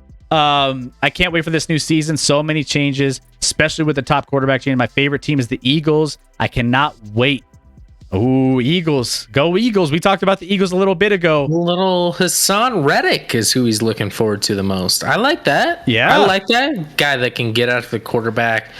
A defensive line in Philly that's aging a little bit. In flux with a new guy. Most people would say the offense is what they're looking forward to in Philly with A.J. Brown to go along with Devontae Smith and see what Jalen Hurts can do with that. Yep. But I like that. I like that, Clout. Guys, hit that subscribe button, hit that follow button if you have not already. It's great to have we've had so many new people. There we go.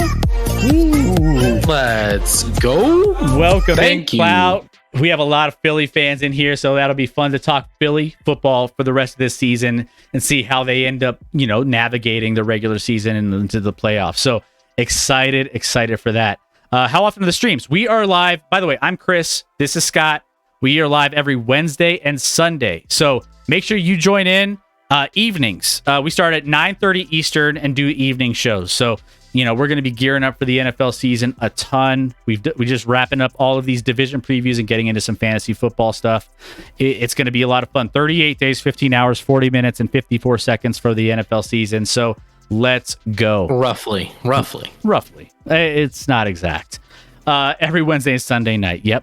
perfect. So yeah, if you have those notifications turned on, it's crazy. We're not live every day, so you don't get pinged all the time. So yeah, twice a week you get a little notification saying we're going live. So let's see, what are you guys doing for Sundays? We are great question, G Girl. Appreciate that.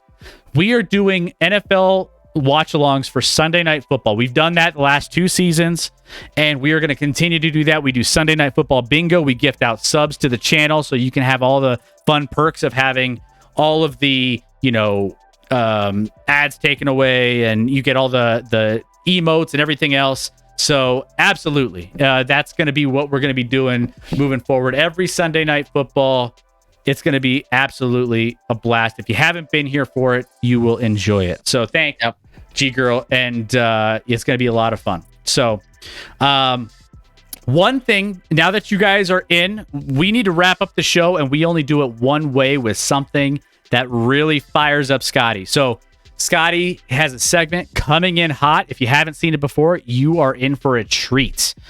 He's got a fun one tonight, and he has a lot to say. And this is where he just lets loose. If you know Scotty, he could get fired up on a lot of topics, but the text that I was getting this week, oof, he's got a lot to say, and we are going to hit it here. Scotty, you ready for coming in hot? Oh, I'm ready. I mean, the story wrote itself. It's almost embarrassing that I have to talk about it, but I'm just spoon-fed. Here we are. All right. Reckoning says it's Kyler, isn't it? Let's find out. All right, here we go. Scotty A. Smith coming in hot. Let's get it. It's of course Kyler. Why wouldn't it be Kyler? Listen, this story was going to be Kyler when he signed the new contract, and then there's so many developing things beyond that I can't wait to talk about the dumpster fire that is the Arizona Cardinals and Kyler Murray. Let's go back in time. We have a TikTok that talks about, it wasn't even meant to be, it wasn't even a coming in hot, but it kind of turned into that, where I kind of dumped on Kyler Murray for social media wise, unfollowing the Cardinals, taking away pictures of him as a Cardinal, all of this nonsense that I think is absolutely ridiculous. Let's take a look at Kyler Murray's career.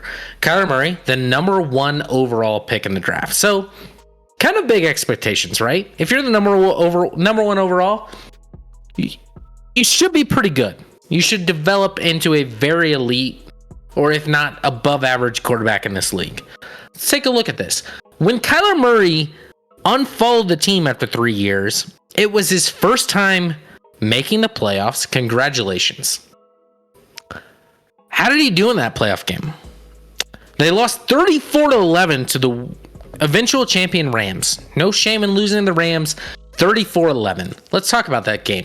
Box score for Kyler Murray. Maybe the worst performance I've ever seen from a quarterback. Remember, we were all excited. They added a Monday Night Football game to wildcard weekend. And then it was the Rams and Cardinals, and Kyler Murray went 19-34 for 34 attempts for 137 yards, 0 touchdowns, which is kind of false, and 2 picks. He did throw a touchdown. It was just to the Rams team. So one of the worst performances we've ever seen from a quarterback, and certainly the worst of Kyler's career. He's coming off of. He decides in the offseason after that to unfollow social media with the Cardinals, and I jump on him for him. I'm like, what has Kyler done to warrant any of this nonsense? And what do the Cardinals do? What do the Cardinals do? They go out and they reward a man that's pouting with 5 years and $230 million contract. So I was ready to rant about this. You're paying $46 million to a guy that in 3 years has won, I think, 1 game more than he's lost. And let's break down each season. He was the number 1 pick, so obviously the Cardinals were garbage. They were in 2019, his first year, they were 3-3-1 after 7 games, finished 5-10-1. So he was what is that? 2-7 down the stretch. Fine, whatever. That was it. The Cardinals weren't going to be good. No big deal. 2020, they were the darlings of the NFL. They get to a hot start. They're 8-6 with 2 games to play, and they need to win one of these games to make the playoffs. One of these games against division rivals. They start out with the San Francisco 49ers, who, by the way, in 2020, which this was, were garbage. They were injured. They had no one. They were on their 3rd string quarterback and CJ Beathard in that game. And the Cardinals lose 20-12 in that game. Kyler plays like trash. The whole team plays like trash. And they lose to an awful San Francisco team 20-12 with their 3rd string quarterback. But oh wait, all you have to do is win the next week and you're still in the playoffs. Bad news, you have to play the Rams with Wolford starting. I don't even know how to say his name. They lose 18-7 in a game that Kyler Murray gets hurt with an ankle injury in the first quarter and sits out for 2 quarters and then has a miraculous recovery and comes back in the 4th. That makes me so mad as a fan of a team. If you're hurt, you're hurt. There's no miraculous recovery where you can't play the 2nd and 3rd quarter and then your team sucks, so you come back in the 4th. So they lose 18-7 against a shitty Rams team that... No, not a shitty Rams team. A Rams team that made the playoffs, but with Wolford, who's nothing. Nothing. So they choke in 2019. They choke even more in 2020. And then in 2021, they start out 10-2. They're God's gift to the world. They have the best record in the NFL. They end the season 1-5. 1-4. They go 11-6 overall. And then the pre-stated playoff dumpster fire against the Rams. And this is the offseason when your quarterback's coming off a 1-5 stretch, including the playoffs, that you decide to pay him $46 million a year after he unfollows you like a child on social media. So everything that happens from here is more to blame for the Cardinals than it is for Kyler Murray. I'm not even disrespecting. Kyler Murray is a good quarterback. Not great, but he's good. He's fine. I'm not hating on him completely. But the Cardinals giving him this contract, and then of course, then it comes out, like everyone knows, we have this clause in it that's never been written into another contract in any sport ever, where he has to study independently 4 hours a week on his own. And this was found out by the media, and all of a sudden people, take this because it's kind of a big deal. It's basically the Cardinals admitting this is your weakness. You don't study. And oh, by the way, Kyler comes out then and pouts about it. And he's like, how dare you question my ability to prepare? I prepare. I'm 5'10". Do you think I could make it this far without preparing? And then let me go back to a quote from Kyler Murray within the past year. And I quote, this is Kyler Murray. I think I was blessed with the cognitive skills to just go out there and just see it before it happens. I'm not one of those guys gonna sit there and kill myself watching film. I don't sit there for 24 hours and break down this team and that team and watch every game because in my head, I see so much. Kyler Murray said it himself. This is why it's in the contract. And this is why the Cardinals are a poverty franchise.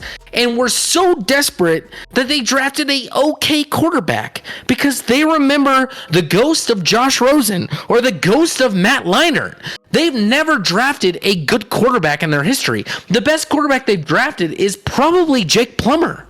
They've been in Arizona for 34 years. They've won the division 3 times. And one of those years was 9-7 year when they made the Super Bowl.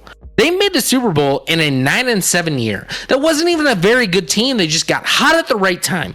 Arizona, in 34 years in Arizona as the Cardinals, has been an awful franchise. And they got desperate and sad, and they signed this guy because they're worried they pandered to his pouting, but they put in this clause.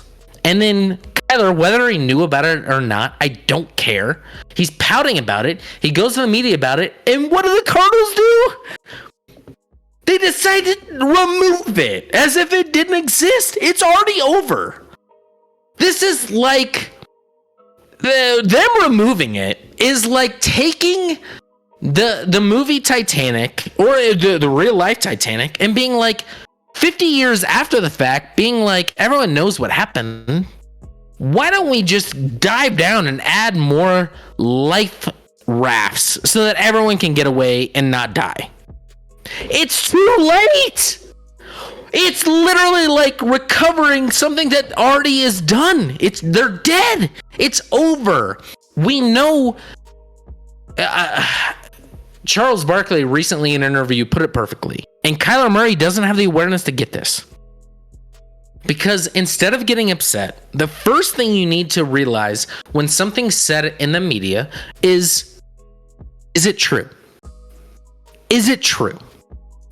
And quite frankly, if someone for the first time in the history of sports is putting this clause in the contract, it is true. But Kyler went the other route, and then the Cardinals catered to it.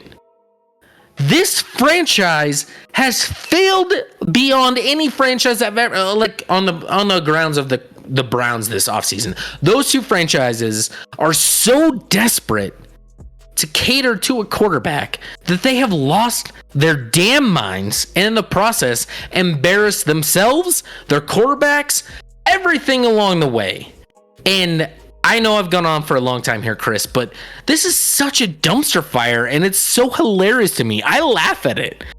The combination of Kyler Murray and the Cardinals is perfect in the sense it provides me with content I could use for years, Chris. Years. It's so bad and it's so hilarious what's transpired within the past week. That's all I got.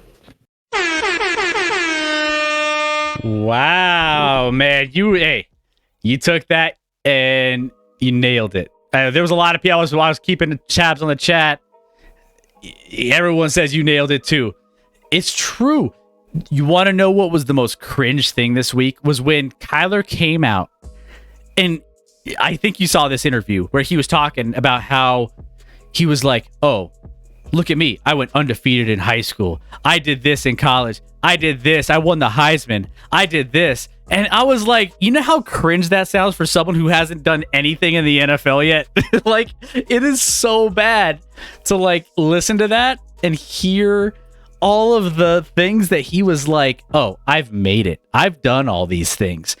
And it's like, really though? By the way, this is a picture of FaZe Clan. He's a part of a video game thing, which is another piece, the homework that he has to do. And we're like, they took this clause out of his contract because it was bringing too much distraction. And it was like, it's a thing. Like, why? You don't have to do that for any other athlete in the history of the game where you have to like, hey, Kyler, like kids study in high school for 4 hours a week. This guy plays football. I mean, he's admitted everything himself, but then he's offended when people call him out on it. And I hear he's a very big Call of Duty fan. Loves himself some Call of Duty. Guys, if you haven't seen the TikTok I put out on Kyler Murray, go check out click on the link in the description, the TikTok, and find the Kyler Murray. It was one of the last couple ones I did where he still hasn't added the team back to social media. He still hasn't done it. Like the Cardinals, he hasn't added them to Twitter, hasn't added them to Instagram. At least maybe as of this morning. I was trying to pull up some content for this, but he literally in his signing of the new contract after not following this team was like, I'm so thankful for the Cardinals to take a chance on me with the number 1 overall pick and this and that, and I'm here to play for them. It's all bullshit. Hey, thank you for the rave fireball. Hope you had a great stream. What's going on? Just a shout out to Fireball. Thank you I hope you had a great stream. Everyone who's coming in, welcome. My name is Chris. This is Scott. We are your hosts for the Action Lab. We are live every Wednesday and Sunday talking all things sports. So make sure you guys check out all of the things we got going on. We got social media platforms. Make sure you go follow us on all those as well. But yeah, have a good night, Fireball. Hope you're, have a great night as well. Come back and check us out again sometime. We'd like to get to know you a little bit. Thank you so much. And guys, go support Fireball. Make sure you go give him some love. But 46.5 a year. Hey, Chris, Scotty, who are you guys most excited to see as far as like teams or players? Or team or player? Who are you talking about? Yeah, let us know what you're thinking there. Who do you think baseball player? You think a baseball player would be a little harder working? So, I mean, he could have gone to baseball. I literally think Kyler Murray was just always good at what he was doing. And he never had to work on a work ethic. And I don't, that's not to blame him. I just think he was always better than the competition and better than anyone else, and he didn't have to work at it. And now he has to work at it. I don't know if he has those traits in him. And the Cardinals hope he has those traits, but they're just guessing. They're like, who just said it? Someone was like, "Oh, it's like Kyler being put in timeout." Okay, maybe next week. Never mind. Yeah, Diacola. Never mind. We're sorry. You don't have to. Our bad. The problem with that is that's just a bad parent, right? You're enabling him. You're enabling the whole behavior in the first place, which is a bad parenting decision. How many times? All right, Scotty. We have children. If you go and tell your child, hey, you can't do this, and then they start whining and saying, but hey, I'm good at this. I'm good when I do pick up my toys. I'm good when I do this. I'm good when I do this.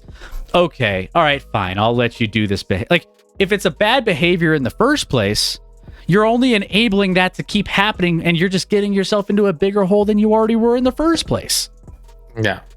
And my point is, you're catering to this child in a sense, which is a bad parent, which is, listen, being a bad parent or not knowing what you're doing is normal or fine in a sense. But in the NFL, you're paid to be one of the top 232 parents in America, at least. You're supposed to be one of the top 32 parents in the world, or Roger. As a GM, whatever that involves. I know it's not a parent, but you know what I'm saying. You're failing by enabling this guy, and you've enabled him, and now you're here. And chairman's like, you only gave him 105 million guaranteed. Oh, is that all? Is that it? Is that all? Just 105 million? Only 105.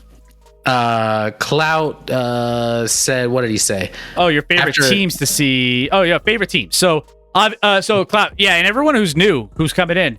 I'm a Broncos fan. Scotty is the Chiefs fan. We both were brother-in-laws. We both live. We know your answer. Yeah. That's where our affiliations lie. We have a lot of battling going on in the AFC West. We have a lot of fans here that in the chat that really dive into the AFC West. So yeah, no, it's going to be a fun one. We're going to cover AFC, NFC West coming up this coming Wednesday. We must be so happy about Wilson. I am. Scotty's like, hey, you can enjoy him. I'm like, I will. So we'll talk about all that stuff coming up Wednesday here. You're not going to want to miss it. I have a feeling it's going to get a nice little fiery stream. Can I do a why it doesn't matter on Russell Wilson? No. Okay. I just wanted to check. I set up the segments, and there's not going to be no graphics for that. But I'll just do it on my own then. We're going to be talking a lot about those teams, AFC, NFC West. I will be here, bro. I've had no one to talk football to. Hey, Clout, if you have more people that, let's say, are friends that, get into the streaming side and sports side or whatever, that, don't have streams but just like talking football and want to join you, that goes for anybody who has people that want to come talk sports. We want to be that welcoming place for anyone who wants to talk about your favorite sports team, whether that's NFL, NBA, NHL, Major League Baseball, make sure you go and hit the follow button, share the stream. It means a lot to us, and we can't wait to get you guys more involved with things moving forward. So there's going to be a lot of follow-up on this Kyler thing. I can't wait to get into what if he doesn't perform this season, Scotty? What if he falls on his face and the Cardinals are trash again? I mean... So ironically, the Chiefs open up in Arizona against the Cardinals, and I hope they just annihilate them. But the Cardinals are really good in weeks 1 through 4, Chris. They are. They're really good. They're super elite in weeks 1 through 4, because at that point, you don't have to watch tape. You just kind of do what you're doing. Yeah. There you have it. Chairman, my point about when I didn't actually, Chairman, he's defending his 105 comment on million guaranteed. I was just joking. I agree with you that 105 is a lot less than what Watson got, and in the grand scheme of things, you can't move off him for a while, but at the same time, there will be a point where you can move off him, and I was just joking because 105 million to us, pretty good, Chris. Yeah. Pretty good. Football Wife, thank you for the gifted sub to Clout. Yeah. Clout, welcome in. It's good to have you as a part of our Action Lab Rat family. We take care of you guys here. So, hey, Clout, once Football Wife gives you a sub, you can't not show up every twice a week. You got to show up because Football Wife is pretty much runs our stream. So, she's the real MVP. That's right. Yeah. Cowboys are going to be so bad now. They lost a lot. Yeah. I mean, I'm obligated now. Yeah, you are. You're tied into what we have going on here now. Hey, thank you guys so much for the fun show. How do we pack it all in? We hit 11 o'clock, 1 o'clock. For everyone on the East Coast, thank you for sticking with us, guys. Yeah. We missed out on our Wednesday show. I was out traveling. I went to go saw Fenway, so that was a lot of fun. I didn't go to a game. I wish I would have. My flight would have given me the love since I was delayed, so I would have probably had a chance to go see a game, but that wasn't the case. But we had to make up for me and you. You were busy. You were solo parenting. I was. So, with that being said, thank you for sticking with us, and we wanted to give you a big welcome back to the show. We will be back here live Wednesday night, covering all the AFC West, NFC West. We're going to have breaking news when it comes to all of the Deshaun Watson stuff. We're going to have breaking news on other areas. We still have some, MLB trade deadline stuff coming up. I'm sure there's going to be some fun things to talk about there. So, guys, we want to talk about all these things with you. You guys make this stream what it is, and we wouldn't be here without you. So thank you all for being here. You guys are always supporting the channel. You are always in here representing